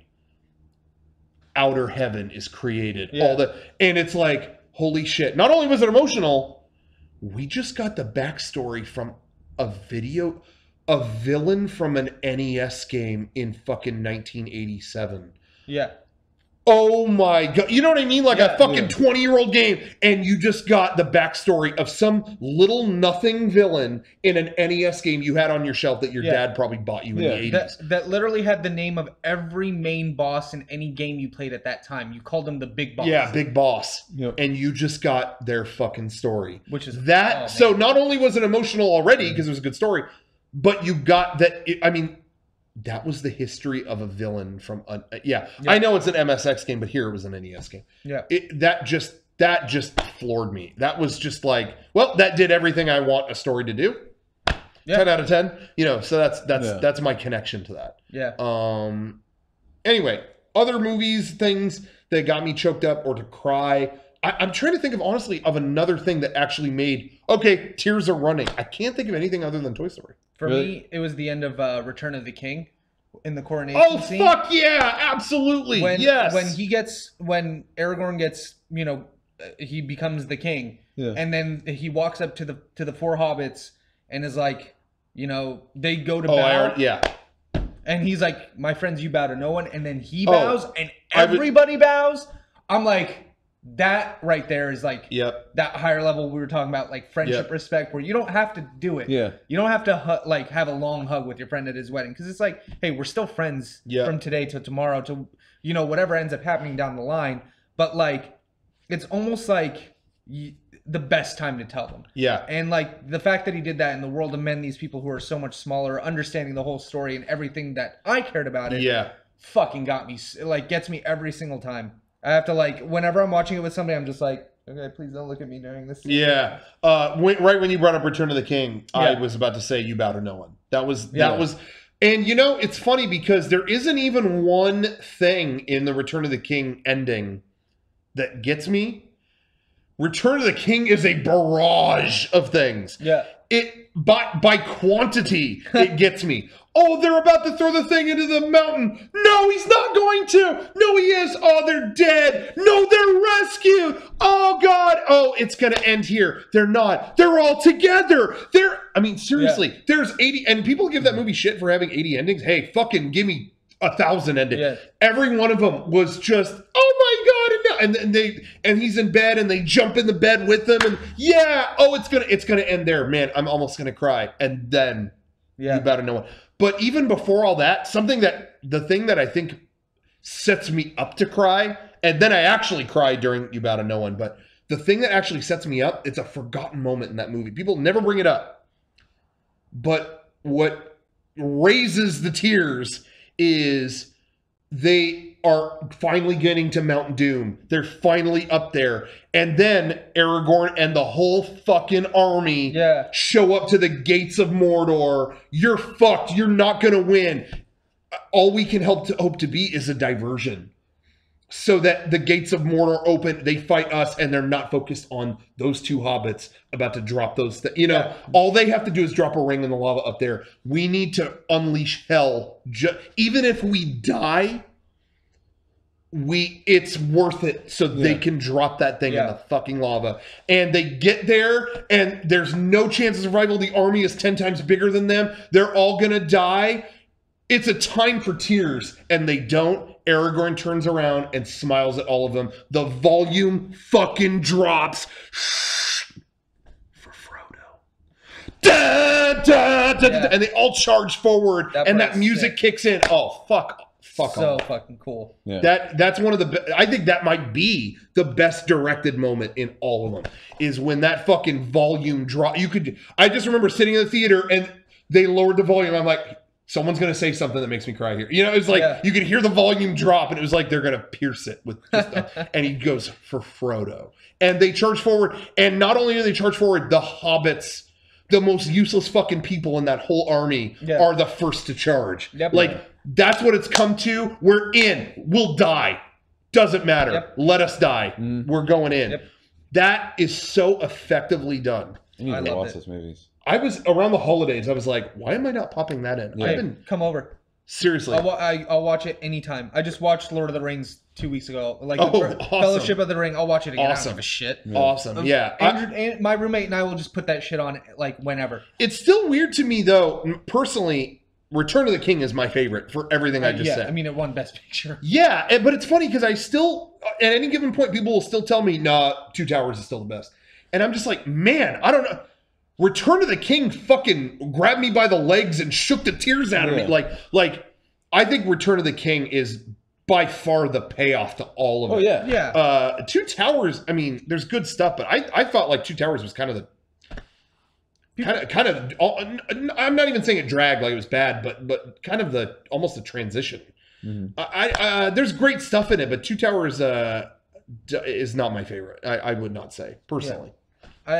I think a lot of people would say Two Towers is their like favorite because of all the big battle scenes and all like the action. Sure. I still really like Fellowship. I don't know if it's my favorite, but like, no, not my favorite. But I loved getting to know more about that world because there was so much effort put into making it. The detail of Fellowship is so well done. And so I always appreciated that movie as like it's like, I don't know. It's the only movie that's like fun. in terms of like the mood. A good blend of dark and fun. Yeah. It's like lighthearted in a certain way, and it has like Gandalf turning around and hitting his head at the beginning of the movie, and everybody always laughs at that scene.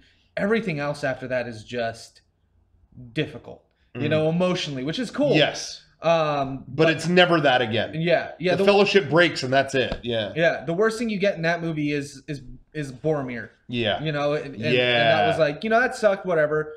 But like, there were some scenes in that almost made me cry. Like when Sam swims out to Frodo in the boat, and he's like, I made a promise that I would stay by with you, and I don't intend to break it. Like that part is like, I feel like that movie talks about the theme of that movie that a lot of people don't understand, that doesn't shine as much as I would like it to, is like the bond that they have. Yeah. Those two, and then the fellowship. Yeah. Entirely. Like you see it at the end of the movie in the payoff of You Bow to No One. Yeah. The mutual respect that, a 3.5 foot halfling could have for a king that's 6'5". Yeah. But like you really get to see that these people are devoted to being like good to each other and caring about each other, even if that means we have to split from them. Like Aragorn understands in that scene, and so does Legolas. We can't follow him. Yeah, because we're as much of a threat to him as anybody else. Yeah, as Boromir was, and he died to save Frodo. To give him the Let's learn from that kind of exactly. So you see that like understanding, and I always think that that's such a cool message to get across in that movie that I don't think a lot of people really pay attention to. And they even say it in the movie, like Gimli, the least bright of the three, goes, so it was all for naught, and they go, no, we can go and fight for him to support him in the meantime, and then literally at the end being the diversion to help him get the ring to Mount Doom. So I think that movie has a lot of themes that people are just like, oh, it's slow. It's like, there's so much they have to set up. And I will say this, as I have gotten older, I mean, I felt kind of that way in a minimal amount, but now especially, slow is no longer an obstacle for me. For me, let it be slow. If it's good, let it be slow. Yeah. It used to be things were too slow, I couldn't enjoy them. Yeah. I'm over that. Like, to me, it's like, let things be a slow burn. Oh, yeah. If it's good, it's a slow burn. Great. I'm fine with that. Things can only be boring to me if they are not relatable. Yeah. If it's slow and I also can't understand why people are doing what they're doing, that's boring. Yeah. If it's slow, but it's, to me, the best example, The Godfather. They're slow, they're such a, man, shit is going wrong here. Yeah. And maybe even within the family. Yeah. Well, no one in the family would do something to someone else. Like what a horrible feeling that your own family member might have done something to you or whatever. So that's something, it's slow, but what a that, you know what I mean? Like there's something, that's something that's really like, that's relatable. So, hey, let it be slow. I want to see where this burns, people are saying there's some buzzing. Is there buzzing? Is there? What would be buzzing? I have no idea what would be buzzing. It was on his end. You scared? I feel like Kurt Dog should pay. Oh, he was stepping on an auxiliary cable. All right, Kurt Dog, you have to pay a penance for your sins, for your, see, everyone else said no. Yep. Kurt Dog should have to pay a price. What should it be? Somebody time him out. No, don't time him out. No, he should do a challenge. Kurt Dog, you have to tweet out, I suck. You have to. Yeah. And you can not do it, but you know how it wouldn't be right. Yeah. No, don't say I suck. Tweet out, I dog done goofed up.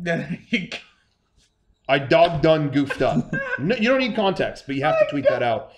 It's just the right thing to do. Oh, wait, I think we're on behind, so he might have already tweeted I suck. Tweet them both. Somebody confirm it.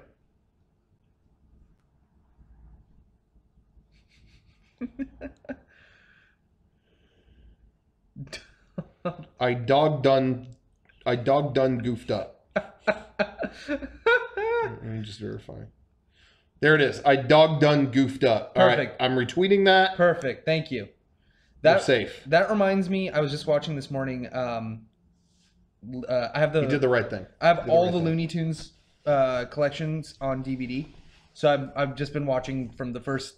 I'm gonna just watch through them all because I fucking love Looney Tunes. Mm-hmm. And it was the episode where Daffy is a game show host, and he has Porky Pig on it, and he kept every time he wouldn't give him a chance to answer, and every time he didn't have the right answer, or he would find a way for him to have the wrong answer, he would have to pay a penalty. Which is like, imagine going on a game show where you're supposed to win prizes and money, and you have to pay a penalty for getting something wrong. That's what that just reminded me of. Now you pay the penalty, and it's always some physical harm, like with a shillelagh or something. That's the way the world works. Yeah. Now you pay the penalty.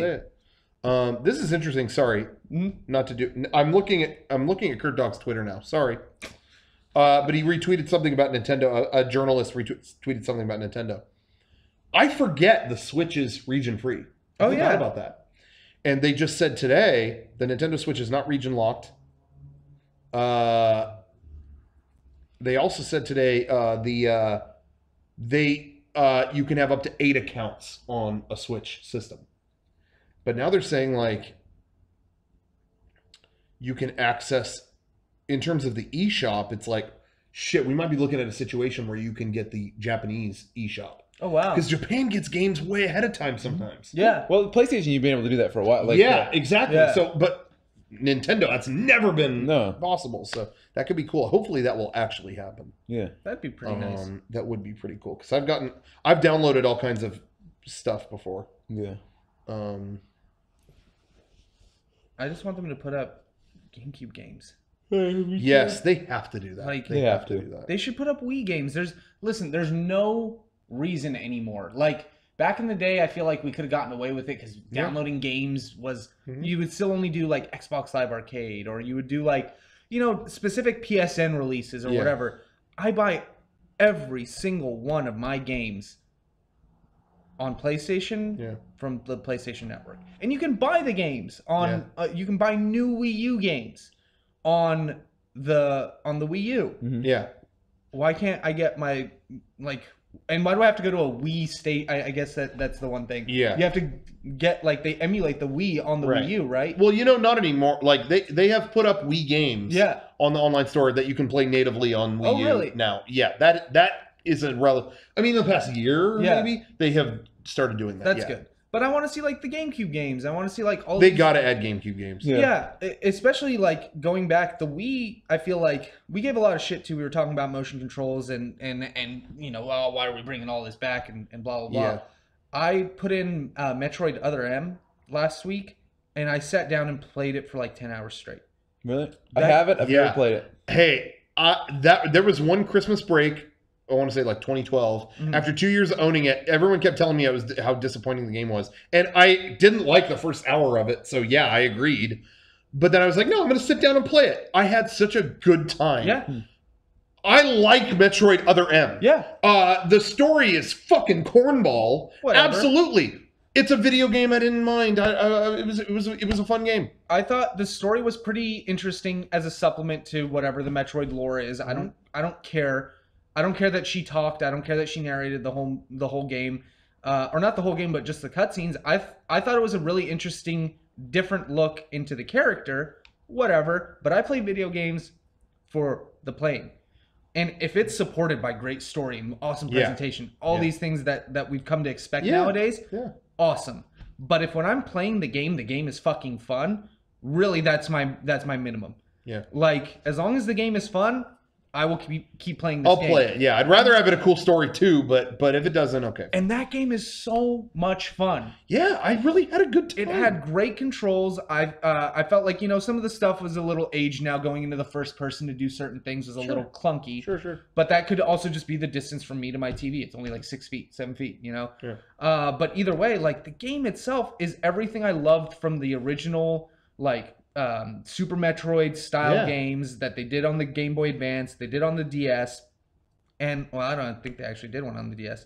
But that kind of game style, they really did a good job of bringing it to the 3D world. Yeah. And I feel like there's a lot of other games that I didn't give as many chances because of that kind of thing. Yeah. Like I never finished Skyward Sword because I couldn't. I literally couldn't play it.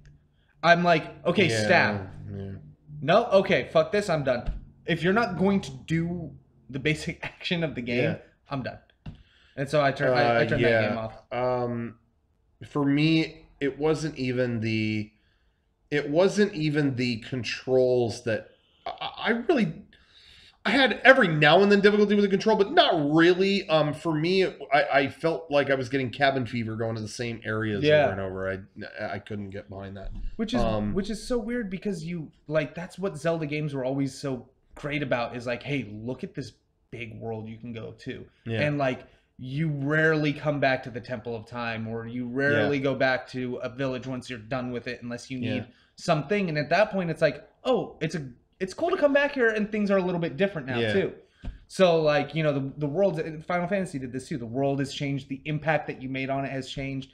But all I ever saw from that game was just like, okay, go here, now come back. Yeah. Go here, now come back. Which to me is like a portable tactic. Like, I feel like that's how Spirit Tracks was. Is that what it was called? I never played that one. So. And then there was the other one. Phantom Hourglass. Phantom Hourglass had that mechanic in it, and it was just like, the only game I was ever okay with that in was Shadow of the Colossus. Mm-hmm.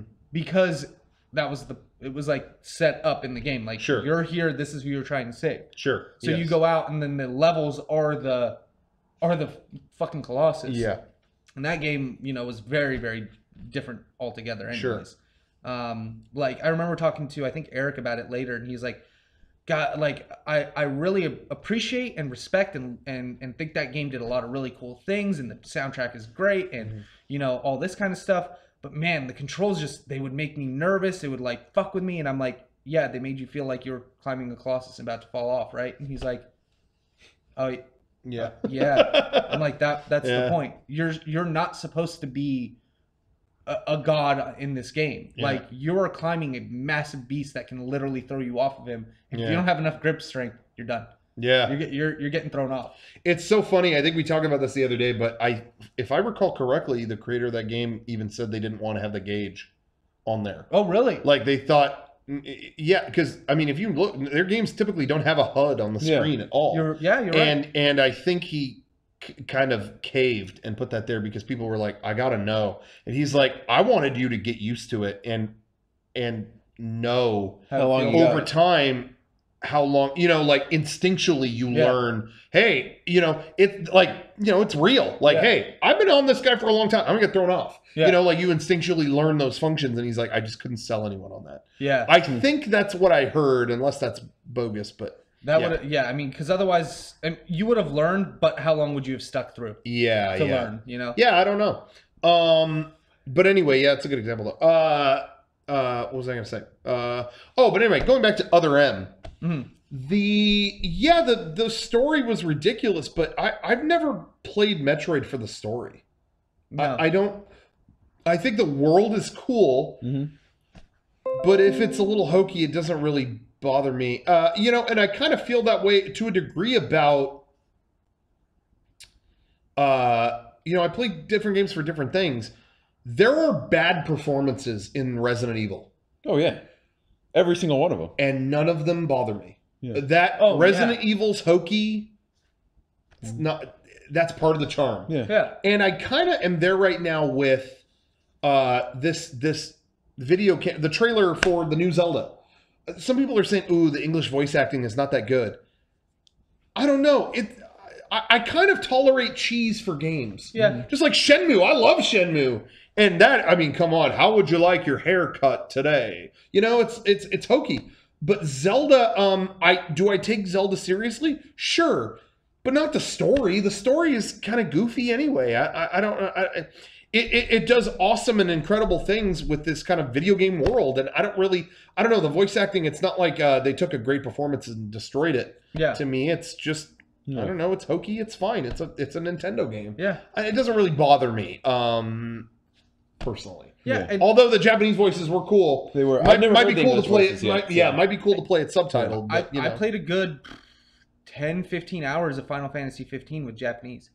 Really? As the voice. Yeah. The only reason I changed it back to English is because there's so much to read and take in at a given time that like I didn't want to have, and I wanted to be able to watch the cutscenes because the cutscenes are pretty, for the main story, are pretty well directed. Yes, I find that I actually enjoy them. I don't know what everybody else is feeling out there. I'm enjoying Final Fantasy 15 quite a bit. Yeah, I didn't get. I got to like chapter 6 or 7. Yeah. I was doing a lot of side stuff too, but Me too. I loved it. Like, I'm having fun with it. I had fun with what I played. I was kind of hoping the story would do more shit, and a lot of people are telling me no, it's fucking bad. Well, I'll judge for myself. But what I was playing was fun. It's not bad. Here, Eric and I have had this conversation a million times over, and a lot of this actually came from him.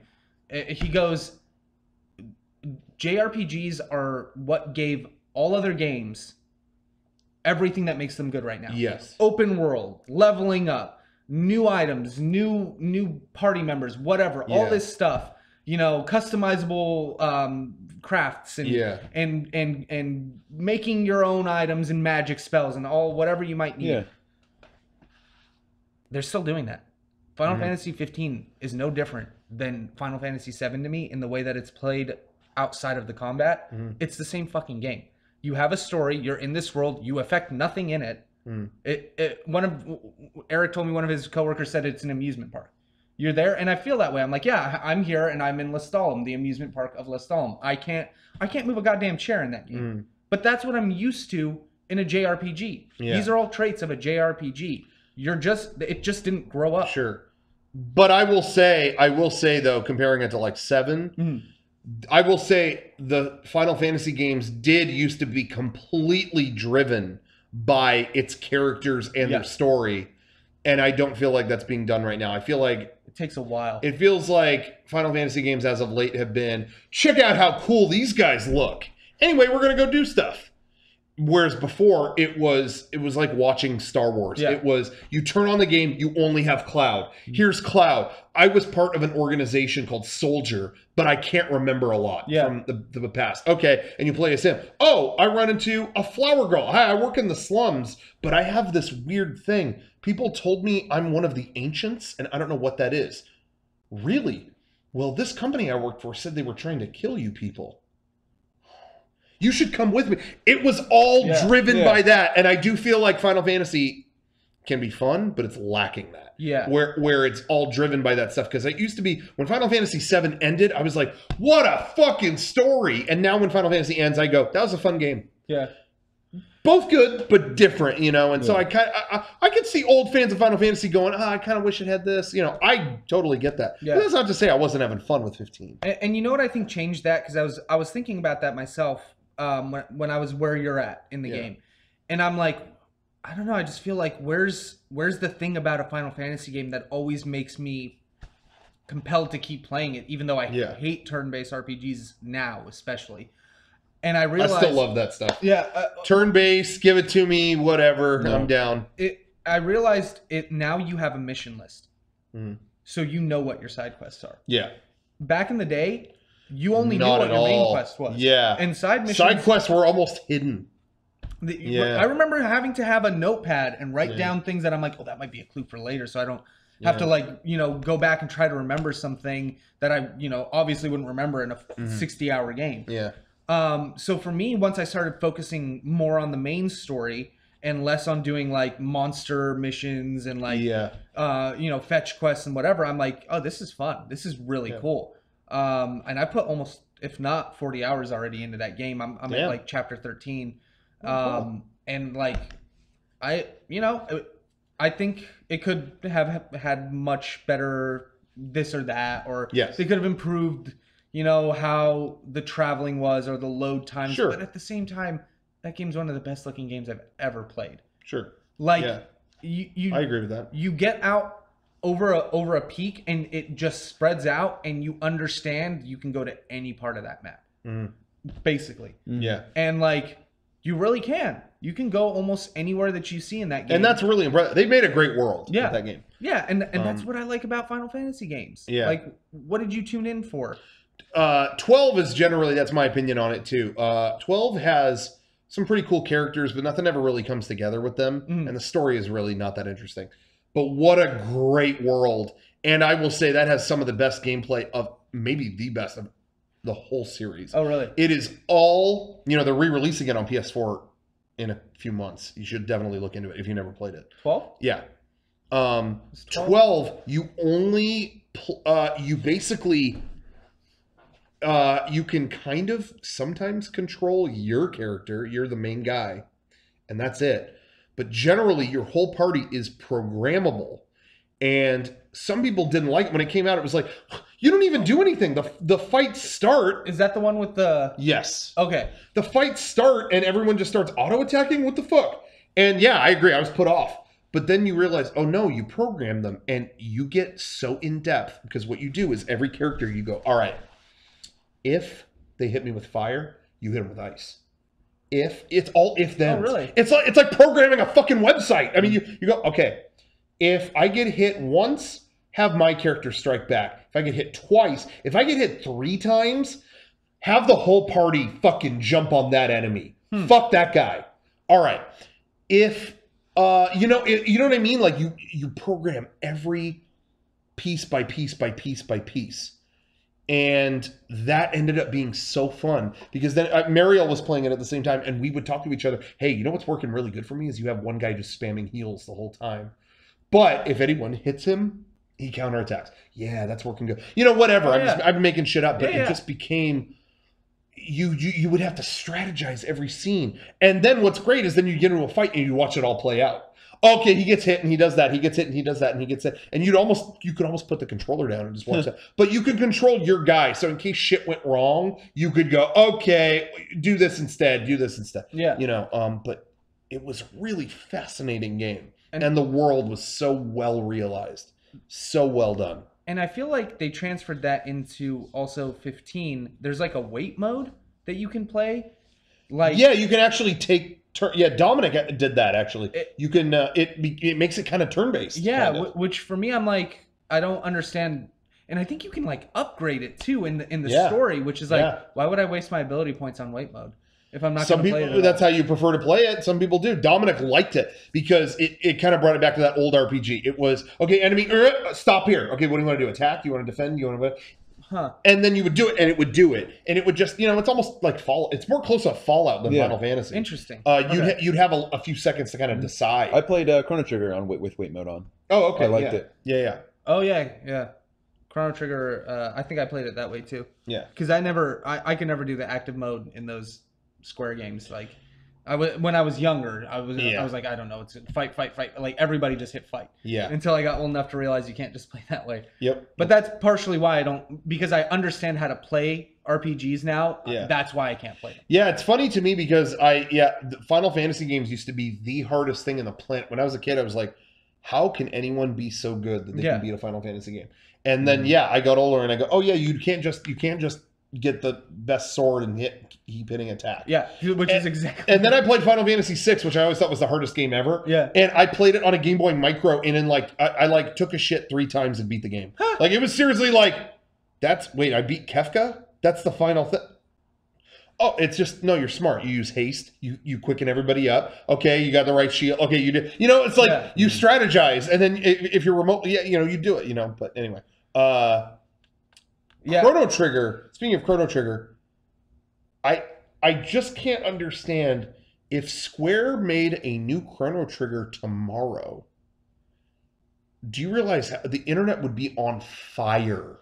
Yep. I don't understand why they don't do it. Because even if they did it in 2D graphics, for the Switch or for the 3DS, that'd be cool.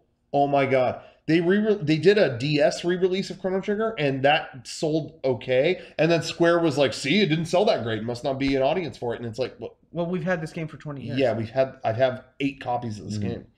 Though I think the DS one is the best one. Yeah, is it a re-release or? It's a re-release of the PlayStation one. Oh, so it has all the cutscenes and stuff like that. It's the best of all versions. Yeah. Okay, they put it all together. The PlayStation version with all of the but see, I couldn't play it on PlayStation because it fucking loaded. When you get into a fight, it would load. Now those are gone.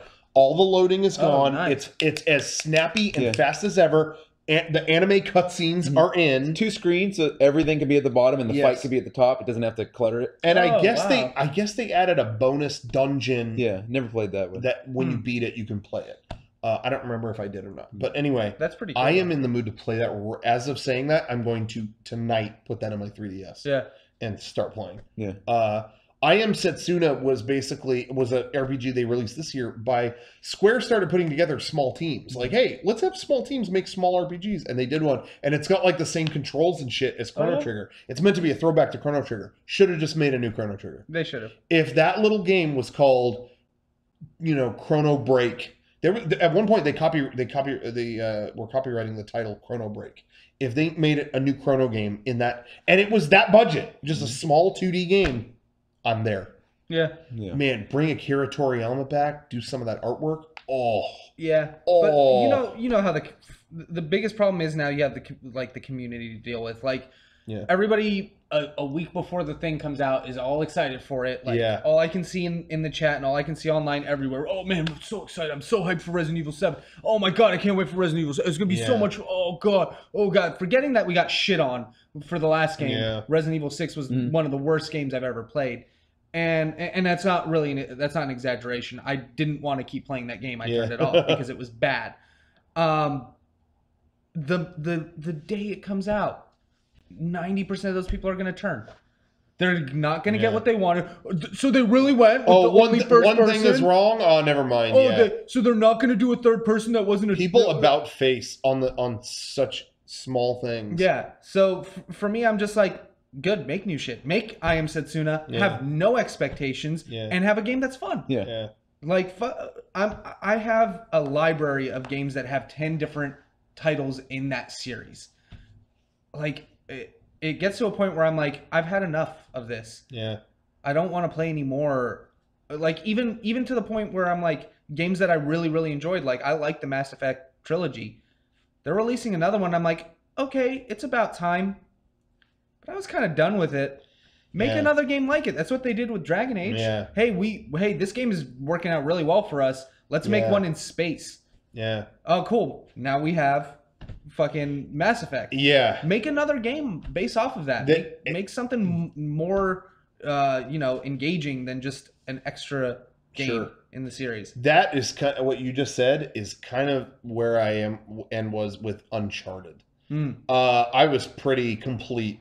The third one, I was like, well, you did it. Yeah. And 4, it was like, oh, they're really doing a 4? Well, okay. And then I got it, and it was awesome playing a new Uncharted. Probably gameplay-wise, the best one. Yeah. On a PS4. I mean, most visually impressive game ever. Agreed. But I have to be honest, I still felt like I didn't need another Uncharted. I didn't leave it going, I'm so glad they made that. I still feel like I would have rather had a new game from Naughty Dog, to be honest. Yeah. I felt very complete with Uncharted. I completely agree with you about that. For me, I'm like... I had fun playing it, don't get me wrong. Yeah, like, I love the Uncharted series. It's one of my favorite series to play because I have a great time playing those games. Yeah. And I think the presentation, no doubt. The story, like, I'm sitting there watching the first 2 hours of Uncharted being like, am I watching a movie or playing a game? Like, this is really engrossing. The writing was pretty good. And the writing was pretty good throughout the whole game except for one part. Yeah. And, like, but at the same time, I'm like, Naughty Dog, you normally only do 3 games. And I'm like, okay, so you're breaking your normal number. I'm hoping to get something that's... There must be a reason. There must be a reason. And I think it was cool that they gave us an end to the Nathan Drake story. Sure. And I think that was something that I didn't need, but the way they did it was a way that I felt very satisfied, and seeing that, like, it's kind of like the Dark Knight thing. It's like you see them move on from that thing that they were so enveloped in. I liked the epilogue of Uncharted 4. Yeah. Oh yeah. Quite a bit. That was my favorite part. Yeah. And so for me, I'm just like, leave it at that. Yeah. We did 4. We're done. And we had Golden Abyss too, which was awesome. I thought that was a great game portable. Too. Yeah, absolutely. That was great. That played just like that played just like a regular Uncharted game and looked like one too. Yeah. And so for me, I'm like, all right, we got our 5 games. Let's just leave it alone at this point. Like, I don't need any more. I will say this though. I have a lot of issues with, you mentioned the writing of Uncharted 4. I have a lot of issues with that game. I was disappointed with Uncharted 4 in a lot of ways. Just playing it, no way. Totally fun. Totally great. Visually, come on. Yeah. The fun of it was all there. But I will say, the writing in that game never came together for me personally. I felt like I actually really liked the epilogue of it.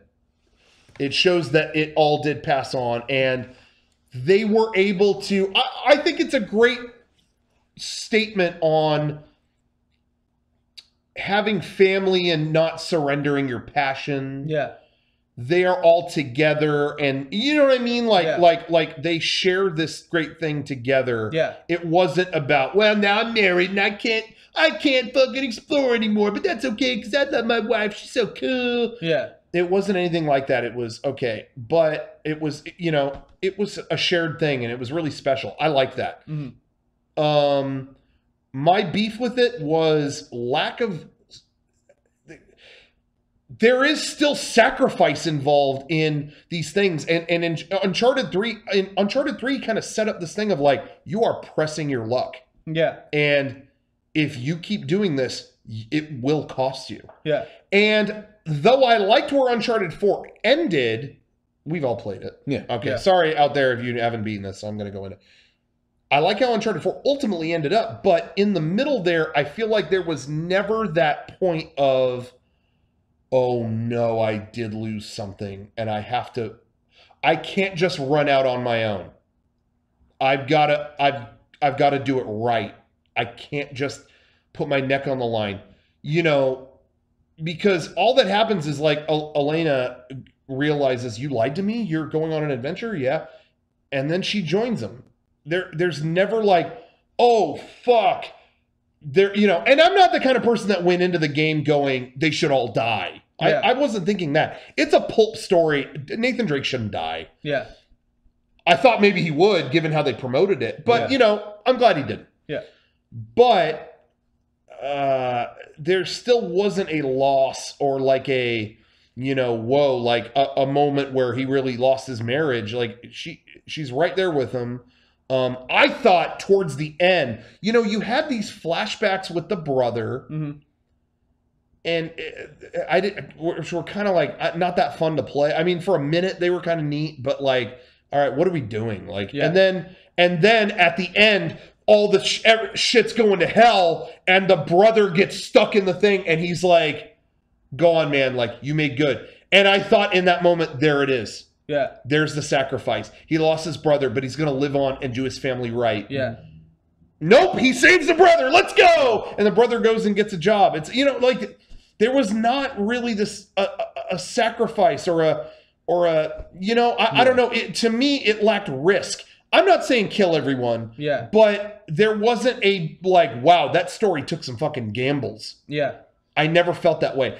But the biggest thing that I thought did not work in that story, that I actively think this did not work, was that the biggest physical threat to Nathan Drake in the game was this soldier woman that would show up and fucking pummel him. And he couldn't even hold his own against this woman. What's her name? I forgot her name. Nadia. Yeah. Nadia is fucking threatening. And oh my God, anytime you step in the room, you can't, oh my God, you can't beat her. They are setting her up. Oh man, that's going to be the boss. Like, how is he going to take her on? All right, it's the end of the game. I'm out of here. Yeah, I'm just going to take my treasure and get out of here. But fight this guy. All right. What the fuck? I really think they got themselves into a corner where they thought, we can't have Nathan Drake beat the shit out of a woman. I really think they got to that point and went, how do we get out? That's a weird, because I'll be honest, I'll be real. I don't like to see a guy beat up a woman in a movie or whatever. That is just an image that Maybe. You know, hey, you know, you could say equality all you want. I'll never feel good about that image. You know, that image, a guy strangling a woman is always going to be more uncomfortable than a guy strangling a guy. You know, that's just the way it is. And I think they got to that point and went, well, we can't have that. So let's have him fight this guy. Yeah. And to me, that had no weight at all. Like, fighting this dude that has been kind of just a worm the whole game in the background, I don't know. Like, to me, you set up the biggest physical threat and then done. It just didn't come together for me. That's just me. I could see that, and I honestly had some issues with the with a lot of that game, and I talked to somebody who worked on it, and they were like, I think a lot of people missed a point that we were trying to make, and that point is everybody in the first 3 games. Nathan is motivated by his drive to find treasure and to find all of these great, you know, lost cities and uncover myths and discover who he is because, you know, he's not Nathan Drake's or he's not Sir Francis Drake's relative. He's just some boy. Just a guy. Yeah. And I will say, too, in that regard, the pursuit of the treasure in this game, the pirate shit, actually, I bet you about the story, was the best of all of them. I was just going to ask you that, separate from the character development. Separate from that stuff? that was my all-time favorite. The other ones, it's like, the Chinamani stuff. I don't know what that is. Pirate mystery stuff, I loved it. Fantastic. So I shouldn't say it's all like, it's all bad. No, I'm not saying it's all bad. And that was incredible. Even in that side story, they're talking about how these 2 great pirates who plundered the whole world died to each other just trying to have all the treasure. Sure. And then you go back and they called her, I forget what the name they told her, but the researcher, the woman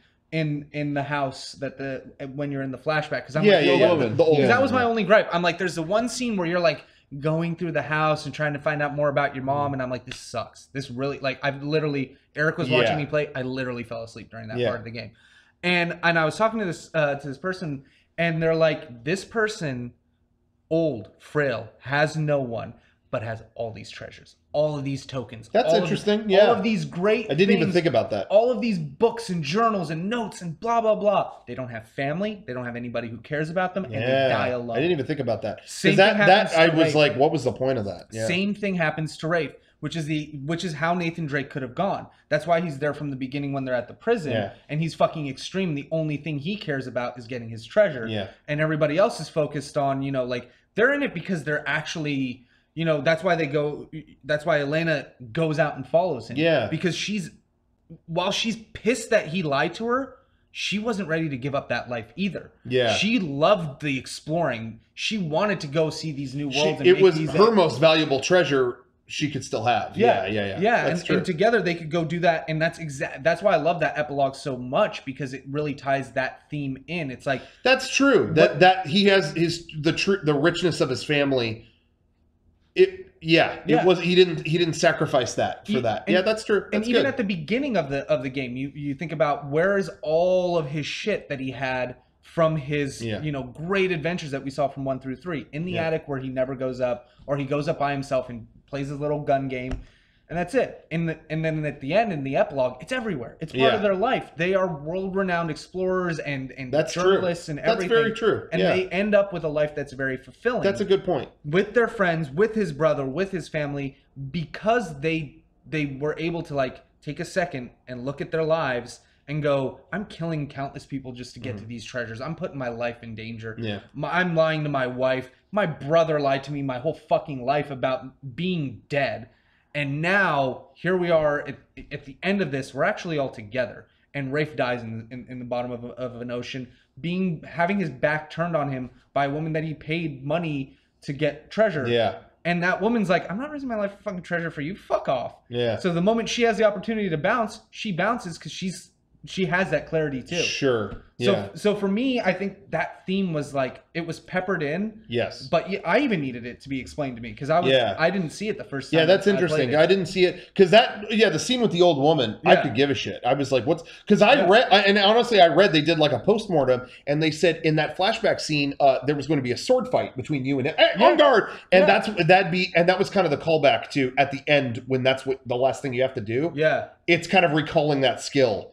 And I thought, well, that's a great bookend. They should have done that. But they said it was just taking too long and it didn't work or something like that. So I was like, so that scene's pointless now. Is that what it is? Yeah. But I never really thought about that woman and her existence. I just thought, oh, I didn't see that side of it. So that's really interesting. To the person that's a very good point. in the chat that says, I can't wait for the daughter to kick off the reboot, I can tell you definitively that's not going to happen. Oh, no? I'm not gonna name names. All I know is that if Naughty Dog makes another Uncharted, that's not happening. Oh, really? I personally think what they set us up for is Sam doing all his because he says at the end, and Naughty Dog is so good about subtlety. Yeah. Obviously, since I missed the whole theme, that he says something like, "You've done your adventures. I'm not done yet. I need to go out and do my own." That's cool.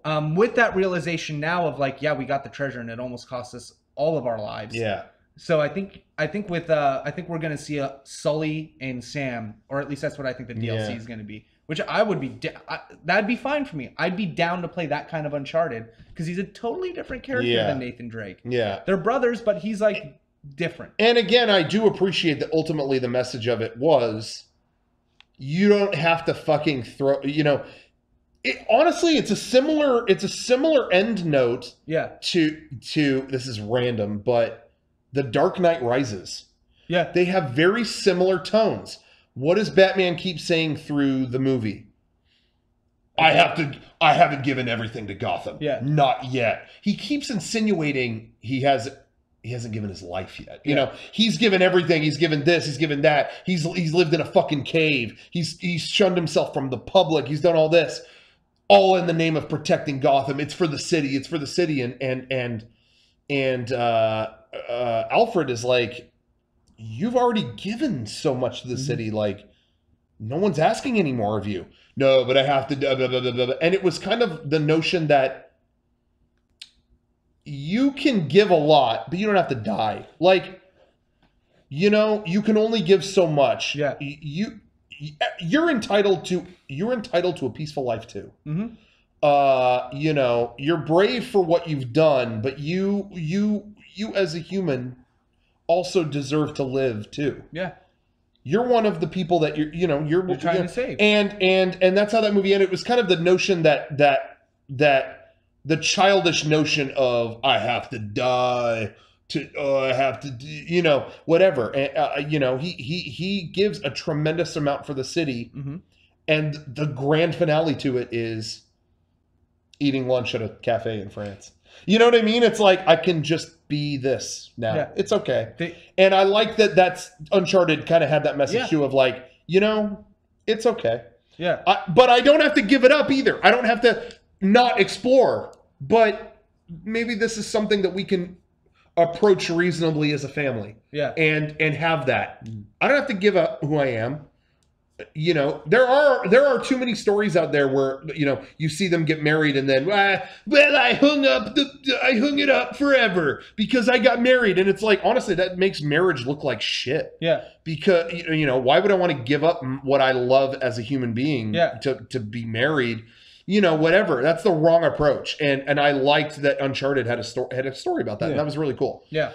I like what you said. That has shed a light on it that has made me look at it in a different way. It almost makes me want to play it again. I still maintain, though, you talk about Nadia.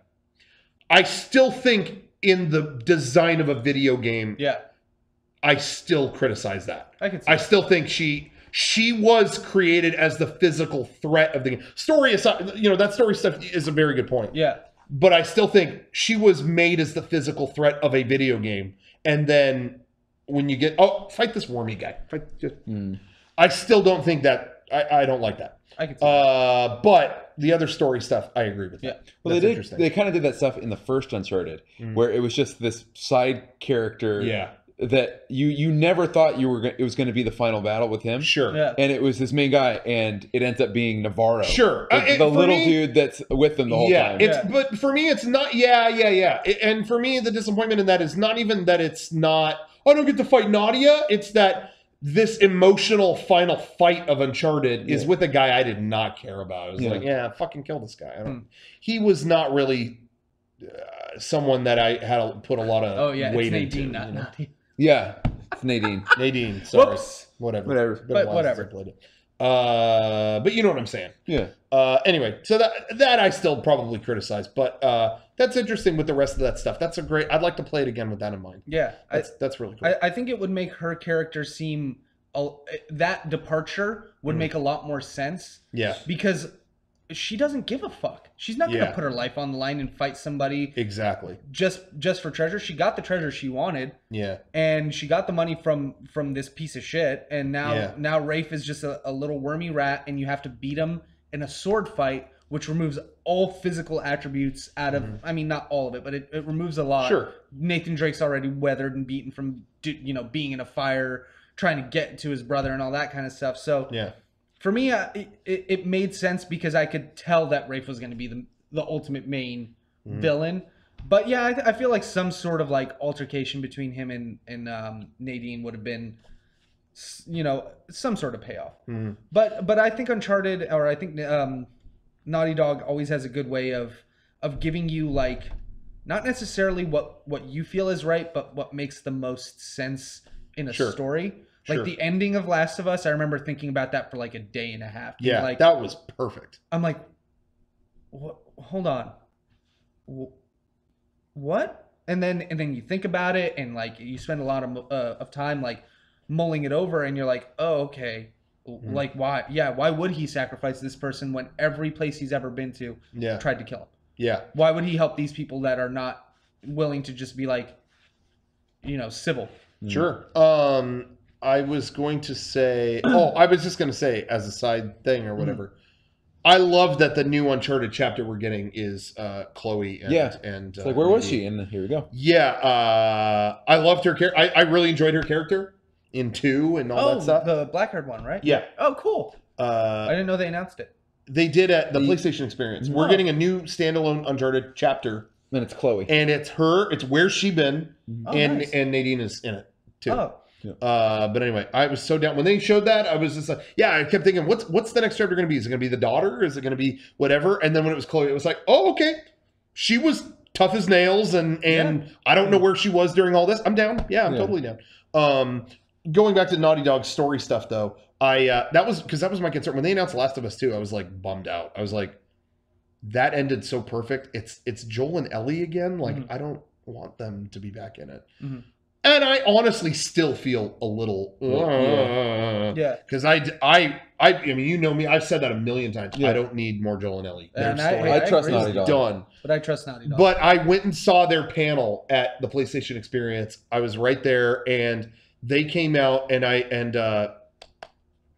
blanking on Neil Druckmann, the writer.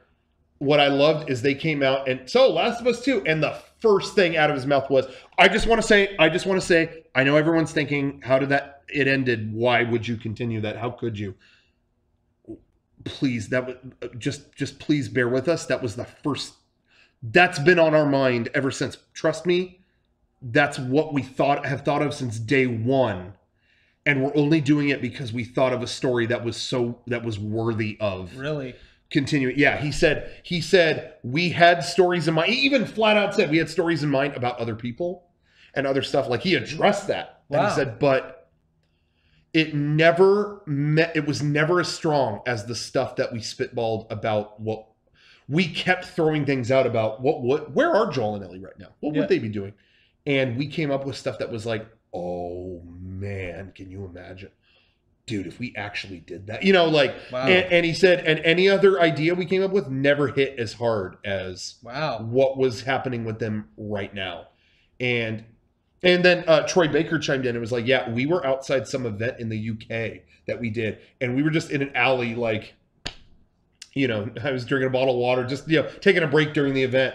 And he said, and Neil Druckmann told me, like, what do you guys, Joel and Ellie, what do you think they're doing right now? I think after that, blah, blah, blah, blah, blah. And he said, Neil Druckmann told me the ideas he had for them, and it went, oh my God. Wow. You have to make that. Wow. And he's like, and I didn't just say that to get more work. Yeah.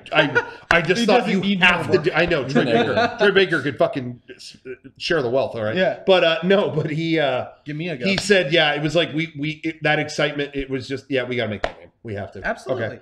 So, hey. If that's what they think, then so be it. I mean, As long as they addressed it. So we were talking about crying during movies and games and whatever. Yeah. Like, yeah, I teared up and like, you know, was sobbing or whatever, like you want to call it, like lightly crying, you know, at the end of Metal Gear, and like, man, yeah, that really touched me. And I've never flat out bawled until I watched the first hour of Last of Us. Oh yeah, fuck, I forgot about that. I put that game in, I'm playing it, and I went, please don't do this. Please don't do this. Yeah. Oh, it's gonna be this kind of game. And I'm sitting there going, oh, it's gonna be this kind of game. Fuck. Okay. Fuck. Like I was like I was crying. The funniest thing, I'm talking about the same thing, but it's gonna sound weird for a second. But the funniest thing that happens when you the guys that you know and work with, or people you know in the industry, start having children, is that suddenly they can't handle things. Like Gus, not Gus. Jeff. Gus doesn't have good. Jeff from Rooster Teeth. Sorry, Gus. Shouts out Benji. Jeff at Rooster Teeth had a daughter, and then suddenly the Dead Island trailer comes out. And no, fucking turn it off. Watch it. No, and you know, and it's like, I guarantee you, before you had that kid, could have watched it. It's fine. Oh yeah. So it was very entertaining letting Shawn borrow that game. God. Oh wait, you just had your daughter. I'm not gonna say anything. And I can play that fucking. He didn't cry like that, but he was just like, well, I didn't realize the opening of that game was wrecked me. Yeah. I don't know when I'll go back to that. It was like, sorry. Yeah. But it really is funny. I think that's something that funny to me, not that. Like, because I remember being a kid and never crying at anything. Like, I could see any movie, I could see my favorite character die and be sad. But I was reading an article, I think it was on Reddit. I cried when I was a kid. I saw Follow That Bird, the Sesame Street movie, and when he was captured, I fucking bawled. So I can't say that. I'll say the only time I cried before like 11 was in the episode of Pokemon where Ash lets Pikachu go. Yeah. That was sad. Because Pikachu, they made it so he was like your friend, and you really thought that he was letting him go to be happy. So that part definitely got me. But I think as you get older, and this is what this article I saw on Reddit, it's like not necessarily as you get older, but people who do cry at like sad parts or emotional things, or like I get teared up and choked up during Oscar acceptance speeches because I have because I can I feel like I'm very good at sympathizing with how people feel. Yeah. And because I try to think, how must this feel for you? And I really try to put myself there. Yeah. So for me, I'm very sympathetic, so I can like kind of not take on that emotion, but I can absorb that feeling and I can feel it. And I think that as you get older, you start to understand that people are different, and you encounter different scenarios that make you cry or that make you emotional. That like now you're encountering that with somebody else. And you're seeing that, and you can read that, and you're like, "Oh man, I must be able to like I feel what they must be feeling." So you can start to like that emotion comes up. Yeah. And so that's why for me, like whenever I'm motivated to cry in a movie, or like for instance in Lost, you know, the whole Jin and Sun thing. Yeah. Like duh. Yeah, we should talk about that next. Like TV shit that has made you cry, because that fuck. I almost cried, but I didn't cry. Because I was just kind of like, man, that sucks that, like, you know, two of my favorite characters like this. And like, so stuff that really gets me is big losses or stuff that means a lot to somebody. Like I almost started crying at the end of what's that Will Smith movie with his kid in it? Pursuit of Happiness? Yeah. You just said that in there? Yeah. That's been mentioned like multiple times in the chat. I never saw it. Is that something I need to see? I think it's a pretty good movie. I think you'd enjoy it. Not even the bathroom scene. The scene at the end, the little kid the entire movie has had this doll, this Captain America doll. Yeah. He's holding the whole movie, and he drops it.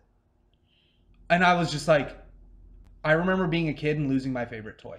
Yeah, and that was the same thing that hit me for the Toy Story 3 ending. I had a lot of toys when I was a kid, and I had a lot of video games, and I had plenty of stuff. I had 5 or 6, and I still have them, toys that I played with all the time. Yeah. Oh, like the same 5 or 6. Like if something happened to those now, I would probably cry. Yeah. Like legitimately cry. Yeah. And so I just remember that feeling of losing a toy that you liked. I had these like toy guns that I went to play with my brother in, and we left them at like some place that we went to. Yeah. And I was like so bummed because I loved that, like it made the sounds and it was like really cool. So that really got me in that same place of like, oh, and you can see the kid, he's like, Dad, my toy, and I'm like, fuck, I've been there. That feeling sucks. Yeah. So like for me, I always get really I'm very empathetic, so I always get like emotional if I see somebody that like is in a bad state like that. That's when I get like hit pretty hard. Like I think, you know, Jin and Sun, whatever, but like the Sawyer Juliet stuff, yeah, that hit me way harder because I can feel that a little bit more. Or I've always been more partial to Sawyer, but what were you gonna say about Lost? In Lost, the hardest I was ever choked up or almost crying, whatever. The last scene, of course, is very emotional. Yeah. When I initially watched it, though, I was still trying to like piece it together. So part of me is choked up, but part of me is still trying to like. I'm still active, trying to piece together what's happening. So you know that held back the tears, I guess. Right. But I watch it now and I get really choked up. Yeah. You know, just him hugging his dad and all that stuff. But sad, yes. Okay, sorry, spoilers if you haven't seen it. Jin and Sun, yes, sad. Yeah. Oh, they pass, sad. The hardest, I don't know why, because they're not even, Jin and Sun aren't even my favorite characters in that show. There are characters I love so much more, and the emotional stuff affects me. The hardest I bawled on that fucking show is in the finale. Everyone has their flashback as they realize they remember their lives before they can let go. Yeah. And Jin and Sun meet in the hospital, and that fucking moment where they do the ultrasound to see the baby, and then did you see, and she sees the baby, and then they both see and they have a flashback to their life, and they're both crying as they're remembering. Yeah. I don't know why that scene fucking gets to me. Jin and Sun are finally back together and laughing and crying about their lives together. And the whole time they speak Korean, and then she, what's her name? Juliet goes, "Did you want to know if it's a boy or a girl?" And they turn her and they go, "It's a girl." Yeah. Oh, you speak wonderful English. And they're not even listening to her anymore. Yeah. They're just embracing each other, and they leave. And that part gets me every time. Runner up in the finale is "Come Here, Blondie." Like when Sawyer and Juliet remember at the vending machine, that is like a dagger in the heart. Like, fuck, that gets me too. Especially because it had the bridge from when she passes. I think. Yeah. What does she say to him? We can go Dutch, and they think she's fucking crazy. She's talking like, what is she saying? We can go Dutch. What is she saying? And then, you want to go for coffee sometime? We can go Dutch. Like yeah, it's that realization of, I've died. Yeah. That's what this is. Yeah. That's what that show was so good at in the finale is that realization of that letting go. Yeah. That was the whole premise of the show, was letting go. I just realized we're in the Lost now. Yep. It's gonna be too late at some point too. We gotta stop. No, that's off the table. We'll cut up. They'll be closed by the time. We'll cut it out at this point. Hey, seriously, you might as well open that. I know. I don't even have a camera. No, anyway, I was just gonna say that real quick. I had one and I took it home. Fuck. Anyway, no, I was just gonna say real there's quick. one over there. Oh, the Stroming one. Oh fuck! I'm not touching that again. The what? This is That's the one I opened the fish with. Oh, fuck off. Might as well. No, but that realization of realizing and letting go and going, it's okay, and making that transition to like, it's okay. I died, and it's no big deal. Yeah. But all this stuff happened in my life, and let go. Yeah. Let go. In the end, does that matter? Mm-mm. No. And not only do you have to realize that in death, but just in your life, like, you hold on to so much baggage. Mm-hmm. And that's what Lost was so good at, is literally the person they fight at the end is their own literal baggage. It's someone from the past. That it's all, the show was physically and metaphorically about releasing your baggage, be done with that. But Anyway, so it was good at that, and having those moments in the finale was so good, and they did such a great job at that. You know, and a moment that is really affecting on a rewatch. The first time you watch it, you don't give a shit. But watching it again, a moment that is so emotional that no one remembers and no one, you know, whatever, is now rewatching, knowing in the last season, knowing what the last season is, knowing that it's that the Flash Sideways is actually the afterlife. That it is a life. It's an afterlife in which they have long since passed, or maybe just recently passed. Who knows? Either way, doesn't matter. It really doesn't. They tell you that. But the moment that is affecting is in the first Flash Sideways, they're on the plane and it gets turbulent. It's turbulent and it's oh my gosh, and it's shaking and it's shaking and it's shaking. And what does Rose do? Rose, sorry, I'm going to touch you. Rose grabs his arm. It's okay. It's okay. It's okay. It's okay. And then he looks and he's grabbing her and she goes, "You can let go now." And he just, and he does. And a lot of people pointed out that's probably when he died. Like, he's laying on the ground. What happens in the finale? He lays on the ground. He hears the plane soar overhead. He sees the plane and he closes his eye. And that's it. And that's probably the moment he passed. You know what I mean? That first scene, it's shaking, you know, and it's the first moment we see in the afterlife, and he's hanging on like, what? And she says, "You can let go now." And that mirrors what they say in the actual end of the show. Oh, that's interesting. It's and to remember and to let go. Yeah, is the last thing of the show. And anyway, so it's an emotional moment. But the king of all emotional moments in the show, let's not beat around the bush. Fuck it. Fuck all that stuff that I just talked about. The number one, and nobody's going to argue with this at all, Desmond making the phone call. Oh, yeah. Fuck any other moment in that show. I knew you'd be there, Penny. I was waiting for you, Desmond. I knew, and I was going to call you. You're my constant, Penny. Yeah, I knew, Desmond, you there. You safe? Yeah. Oh, that phone call? I don't give a fuck how your heart could be ice. Yeah. That shit's melted by the end of that episode. That scene is to me one of the best edited scenes that I've ever seen. Absolutely. Beat for beat, like you're so tense. You're like, you just want him to make the call. You want Penny to answer the phone. You don't want Desmond to die. You don't want exactly. Desmond. That's what I was about to say. You don't want Desmond to die. He's one of your favorite characters in the show. And like this love that he has for Penny, you know, is so intense that it caused him shame to be gone, for him to finally be man enough to give her a call instead of being a pussy anymore. And like understanding how he was being kept away from her because of all that shit. Yeah. After you've done watching the show, man, they really just nailed it. Yeah. Everything about that. They really did. Are there any other shows that you can think of, maybe from when you were younger or whatever, that like, honestly, like maybe even as a kid, like got you, like there was an emotional thing in a kid's show or something? Not that, I mean, I'd stay on Lost forever, but yeah, I mean, aside from that Pokemon thing, yeah, Pokemon got me, because I was gonna say something that really affected me when I was a kid forever, and I really think this imprinted on me forever.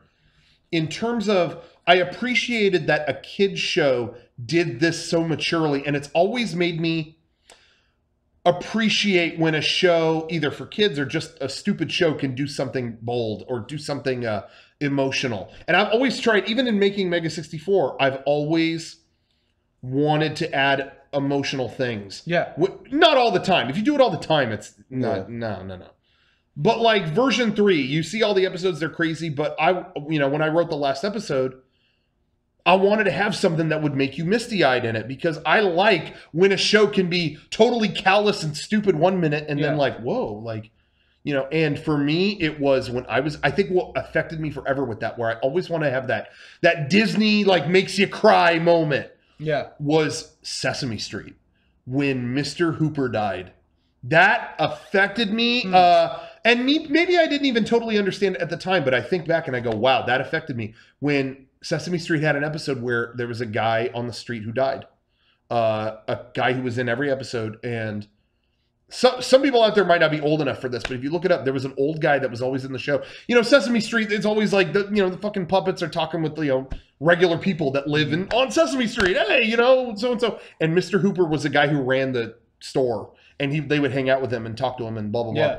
and he died in real life, and they didn't know how to write him out. And Jim Henson, I think Jim Henson was the one who said, we don't write it out. Like, this is important for kids. Yeah. And I agree with that. And that was really a big thing for me as I watched that episode. And it was like, well, where's Mr. Hooper? Oh, he's not coming back, Big Bird. Well, okay, well, I'll wait for him. Big Bird, he's not going to come back out. Well, he has to at some point. No. For you know what I mean? Like, what a difference in tone for that episode. And I know that we're talking about a preschooler show. No. But that's really what imprinted on me. And if you watch it on YouTube, it's on YouTube right now. If you watch that Mr. Hooper episode, they handle it so excellently. That's awesome. They don't even take it to a place of, yeah, well, he's in heaven and he's with whatever. They don't even take it to a place of, I don't even say religion like they should, like, you know, if they brought that into it, so be it. But they don't even take it into a place of trying to make something out of it. Like, you know, let's say a bunch of happy stuff so that you don't cry. It doesn't go there. It goes, it happens. He died. Well, does that happen to everybody? It happens to everybody. Yeah. Someday I'll die. And so will you, Big Bird, because it happens to everybody. Well, why? Why does it happen? And they don't give any big flashy reason. Yeah. What I appreciate is they keep it real to the children watching that. He goes, it just happens because. Just because. Wow. That's pretty. You know, they tell it as straight as they can. It's just because. Like, that is the way of the world. And I feel like that approach, no matter what you know as a kid, no matter what you've been taught, it doesn't matter, religion or anything, that's the most important thing you could say. No matter how you slice it, that is what will happen. And coming to terms with that, even if you are a religious person, you can't, you know what I mean? Does that make sense? Like, you can't, no matter how you slice it, that's what you need to know, is it's going to happen. Yeah. Don't butter it up now. That's something you need to know that is a constant, and you need to get used to that right now. And Jim Henson was brilliant for that reason. Yeah. He would never talk down to children. And he didn't. That's a moment where they easily could have. Oh, it's okay. He's up. He's in heaven with and he's eating ice cream, and they didn't doctor it up at all. They said it happens, and it will happen to you, and it will happen to me. So well done. You have to look that up. Yep. So well done. Anyway, sorry. No. It's just I appreciate that kind of method of approaching things. Like, I've always hated the idea that people treat children like they're unable to understand anything. Sure. It's like, well, yeah, because you have to show them. Yes. Like yeah. You can't. Because we were talking about like movies yesterday or a couple days ago that aren't appropriate to show kids or whatever. Mm-hmm. I was seeing like Cliffhanger when I was 6 or 7 years old.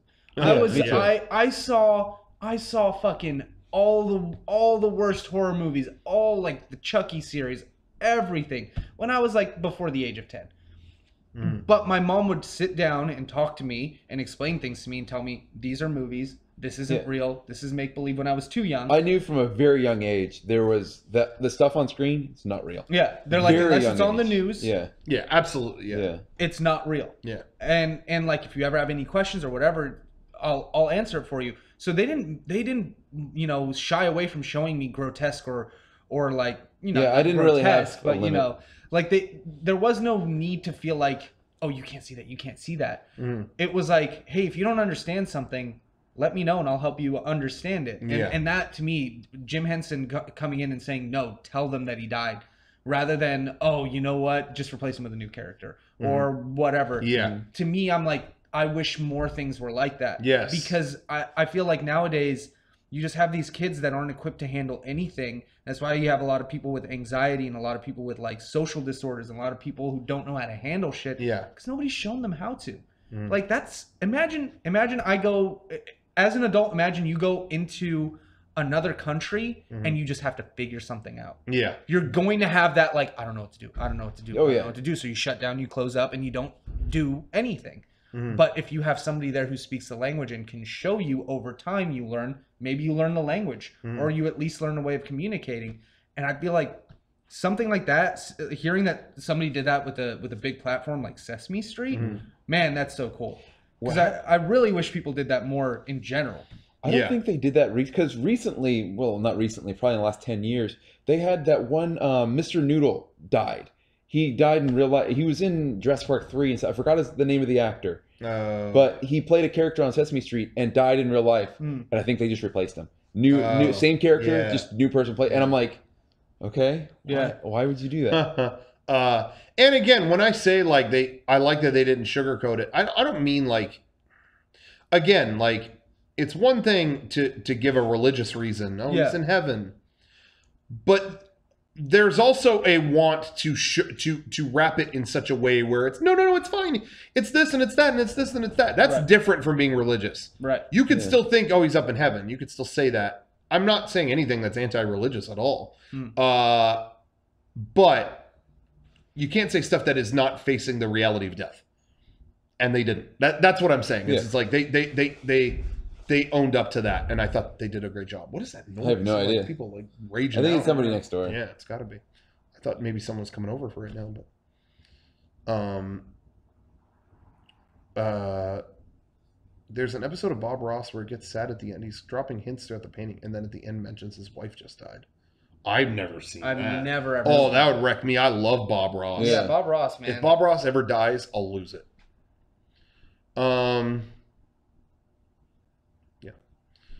No, I was gonna say, shit. What was I gonna say? I felt really bad when we printed our version 3 DVD. We needed more and more copies, and the guy at the factory was not delivering, and it's like that. You know, in my world, the biggest thing in my world is version 3 coming out. You know, absolutely. That's my world, and it was like, and so it was like, come on, we need more copies. And then I sent an email that was like, dude, you're dropping the ball. Hurry up. And then someone else at the company emailed me, his wife died. And it's one of those things that snaps you into perspective. It's like, oh, well, take your time then. You know, it's like, I don't know. I've been working on this thing for 5 years, so I'm amped up on it. Yeah. But you've got to put things in perspective. And you have people that are expecting it. You need to deliver to and all that kind of stuff. But that's a tough thing. Yeah. So who knows? Well, I think we should just end it on that. I gotta eat something. Let's crack the beans open. If I don't eat something, let's fucking get baked beans up in here.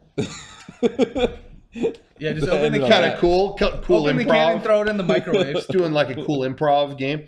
Yeah, I honestly, he says in there, if you don't process death as a kid, you will later in life, and it's hard. Oh yeah. I felt like it's funny because I had friends growing up that were like, well, I've never been to a funeral. I went to so many funerals as a kid. Really? My family. I have so many old Italian relatives that were always dying and stuff like that. So yeah, I did. But honestly, the Sesame Street thing, that was important for me to see as a kid. Yeah. And not long after that, I remember there were these I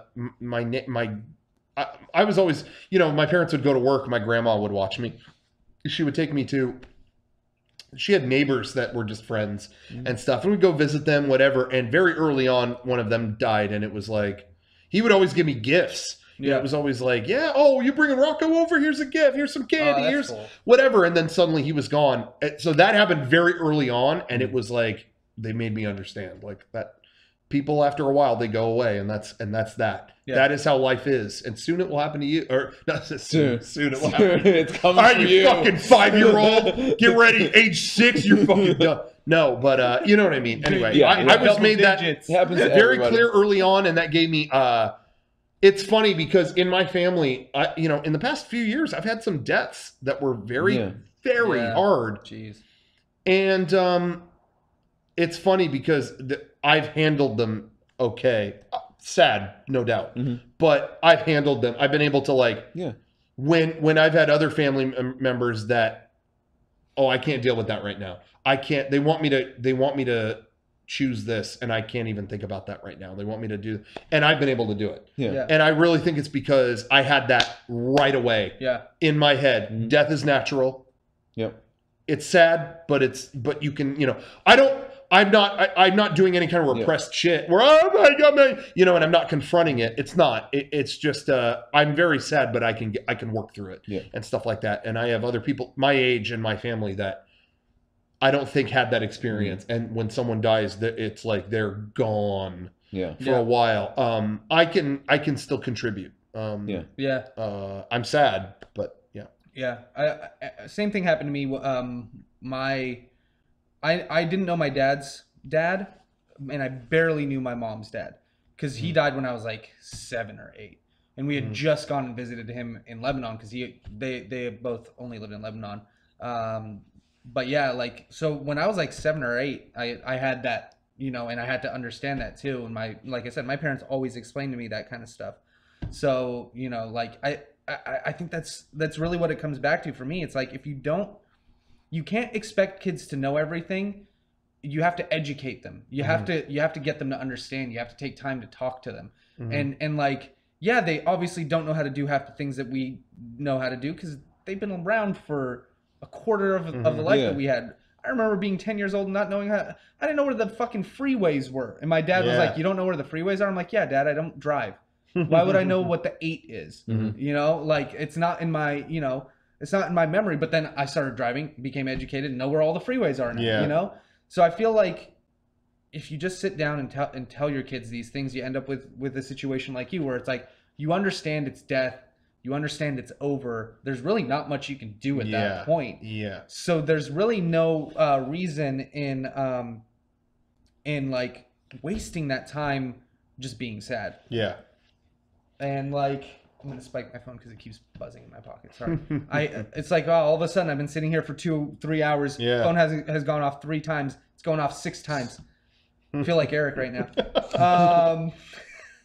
But yeah, like making your kids understand, making people around you understand. Even as adults, there's like, I don't know how you think. I don't know how Kevin thinks. I don't understand something. I'll be like, well, yeah, Kevin's just an idiot, but But I mean, like that I feel like is the biggest thing that people don't ever do. It's like they just immediately go to, oh, you're wrong, you're stupid.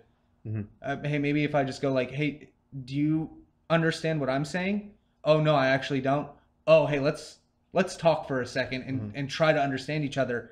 And like you find, at least I have, you find that way, way, way better results happen when you do that rather than just like, I agree, trying to figure it out yourself. Because like 99% of the time you're going with only the information you know. And I didn't have the same upbringing as either you or Kevin or anybody else that I might have a disagreement with.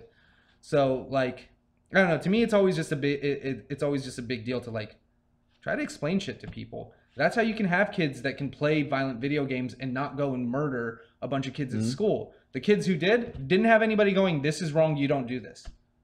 Yeah. Yep. A big part of it is that there's no parent interaction, there's no guidance. That's why some people always look up to like coaches or teachers or whatever. Because that was the first person in their life in who that ever role. did. Yeah. And showed it to them. They opened this book that they never had, anybody show them. And it's like, how can you be expected to function as a normal human being if you're expected to know everything on your own? Yeah. Because you don't. That's why we have libraries and Wikipedia and all of this shit. And the hardest thing is dealing with people. Yeah. I think. And like the loss or the gain of those people and trying to understand them. And like, I think once you start doing that, you really get into having like a lot better results with dealing with people. Hey, tie it back. Fucking talk about this another 6 hours. Lost. Yeah. Lost. What does he say? We're all dead? Everybody dies, kiddo. Nobody does it alone. You know, it's like, It's, and even... but it's just that same kind of like, you do things through your things with each other, Yeah. And that's the whole point of that show. You get to that point, and at the end, it's like what you guys did in this time on this island. Yeah. That was the most important thing you did in your guys' life. Yeah. And like, let's pick apart the biggest relationship, Jack and his father. If Jack would have taken the time, it's not only on him. If his father had taken the time to sit down and explain to him why he's so hard on Jack, because he didn't want him to be the failure that Christian was. Yeah. Jack would have been able to do that with a lot more confidence and not have that issue of not being able to let go. Yeah. And if Jack maybe looked outside of himself and thought, maybe my dad is trying to be a good parent but doesn't know how. Yeah. Yeah. Maybe if I tried to sit down and talk to him, my dad wouldn't have a drinking problem. He wouldn't have all these issues, and I wouldn't have issues with him. Yeah. Because if you look back at it, like, they paint him as the villain. Remove that paint, that layer, and just look at what his dad's trying to do. Yeah. Why are you fighting to help somebody else, Jack? Yeah. Like, why are you... Because I'm pretty sure in that scene, Jack wasn't involved to begin with. When he's getting beat up as a kid, I feel like... Yeah, I think he got involved. He got involved, and it's like, why? Why are you putting yourself in harm's way for somebody else? He's trying to teach him that, like, you can't be like that because there's a lot of pressure on you. When you take that, that's a hard burden to bear. Yeah. When you're the one who does it, and of course everybody on the island, I think, fulfills the thing that they were always afraid of being. Yeah. Jack is the leader. Kate is somebody people can depend on who doesn't run away. Locke is able-bodied and in tune with the world. Sawyer is able to be that, like, actual contributor in society, help people grow. Hurley's not just a fat ass. He's actually a savior. Yeah. You know, everybody gets their redemption on that island. And that's part of the test. When you let go of what everyone's telling you are, or what you think you've made yourself to be, you know? And I think a lot of that is lost on people who don't, no pun intended, who don't want to pay, attention to. And I understand the island was symbolic of the blank slate. Yeah, and that's what, and that was really hammered home with Jacob saying, I bring people here and they can be whoever they want. It's like, if they want to bring what they, out there, doesn't matter. Once they get here, it doesn't. And either they get that and they thrive, or they don't and they die. And it's the only way you're going to succeed is to not corral yourself into one thing or define yourself by bad things or whatever. Like, true freedom as a person is your kind of being able to let go of that stuff. Yeah, or whatever. Trying to think of other lost topics we can talk about. That was one, but I think we need at least about 11 more. I mean, 6 seasons. I'm sure there's at least six giant things we could think about. But I'm starving. Do you want to get food or something? Yeah. Want to do that? Yeah. I think that's a good time to take a break. Okay. We've been doing this. This is intermission. How long? Yeah. I don't know when we started. Yeah. Get your lost questions ready before we come back. Brief intermission. Someone's outside. I need to rewatch that show, so you guys can just talk about it. I'll rewatch it and when I'm finished, by the time you're done, I'll come in and I'll join in. And start join in. Yeah, just hop on the couch. Yeah, continue like nothing happened. Yeah. Hey, for real, watch The Leftovers. It's on The Leftovers. What's it on? HBO Go. You don't have Amazon Prime. I need to get HBO. I did buy the Blu-rays. If you want to borrow. If you want to borrow. You have Amazon Prime though. Is it on Amazon Prime? Yeah, Amazon Prime gets HBO stuff, but it's later. They have Sopranos, they have Deadwood, they have all that stuff. Yeah, they might so I might. If it's on there. They might have that. Please. Season 3 is coming, and it's the finale, and it's in April. So you have time. It's I'll check it out. It's not, hey, do I like it as much as Lost? No. But it's got the same level of, like, important interpersonal things. It's a quality show. Yeah. So cool. Anyway, I'll check it out. I'll see if it's on Amazon Prime. Shawn just got there. I wanted to talk to him more about it, but he's gone. But he got a lot out of it, and I think you would too. That's cool. He's starting season 2 now. Sounds better than Once Upon a Time, so that's good. I watched the first 8 episodes of that show. No. Not good. Don't do that. You don't need that. The only reason I watched it is because Netflix just starts episodes after episodes, so we just... Right. Me and my ex were watching them, and, like, it got to episode 8, and we're like, okay, it's time to go to bed, and zero desire to go back to it after that. Yeah. Zero. So... Zero desire to... Yeah. But Damon Lindelof's a good writer. So that writer... Well, he didn't write that... Once Upon a Time. No, but that's what I mean. Yeah. He wrote. He was, or at least EP on The Leftovers, right? Like that's more of his project. Who? What? Damon Lindelof, right? The Leftovers? Oh, yeah. Sorry, I'll turn around. That's okay. Leftovers is 100% him. Yeah. Okay. Yeah, he's like creator and writes every episode. Okay. Yeah. So for me, that's good enough because he did a great run on Ultimate Hulk versus Wolverine. Yeah. That's right. He did. I never encountered that, but people told me the same thing. I was gonna say though. Shit. What was I gonna say about that? Yeah. No, it's all written by him, so it's all good. That's good. What was I going to say? There was another thing I was going to add to that. No, I guess not. Let's go get food. Yeah. Time to eat. How do you shut this shit off? Where are we going? Denny's. Okay. I don't honestly. I'm fine with Denny's. I don't care. Dude, I haven't been at Denny's in a long time. Me neither. Denny's it is. Do you want to? Let's do it. Fuck it. Let's do it. Let's see. Yep, Leftovers is on Amazon Prime. Oh, it is? Yep. Oh shit, that's great. 1 and 2? Yeah. And they're both either 10 or 12.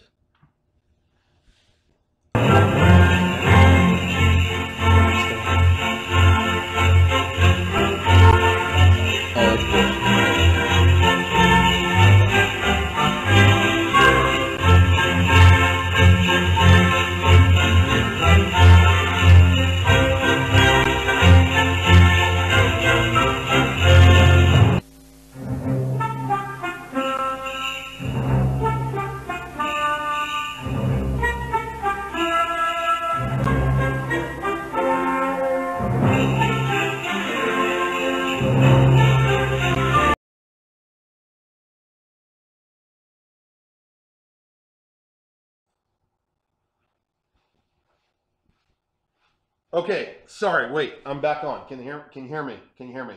Can they see me? That's the question. I keep forgetting to bring this up, but seriously, we're streaming, we're doing all this week. Awesome, it's been a great MLK week. Hopefully you took the whole week off from work. This is our work, and I just wanted to say, if you've been enjoying these streams, we can't say it enough. Do the Twitch Prime thing. Yes. It is so easy. I'm not like, guys, send me your fucking money. No, if you already have Amazon Prime, it costs you nothing. Click the Twitch Prime thing, and it funds us for a month. If you've been enjoying these streams, I would love to do more streams. Just click that little button or subscribe. Or if you don't have Amazon Prime and you want to kick us the $5 every month, that's up to you. Hey, do it. Okay. But if you have Amazon Prime, just click the thing, do Twitch Prime, sync it. It's really easy. It's phenomenally easy. And click that, and it funds us for a month. It's great. And then you get all the emoticons and stuff that we've added to the chat. You get all kinds of perks and the ad.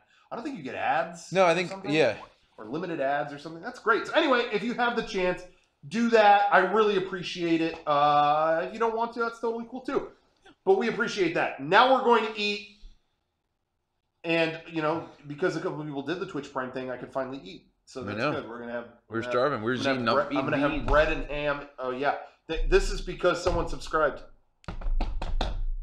We can eat that. So anyway, thank you, everybody. We'll be back in 2 seconds. I'm a lonely horse.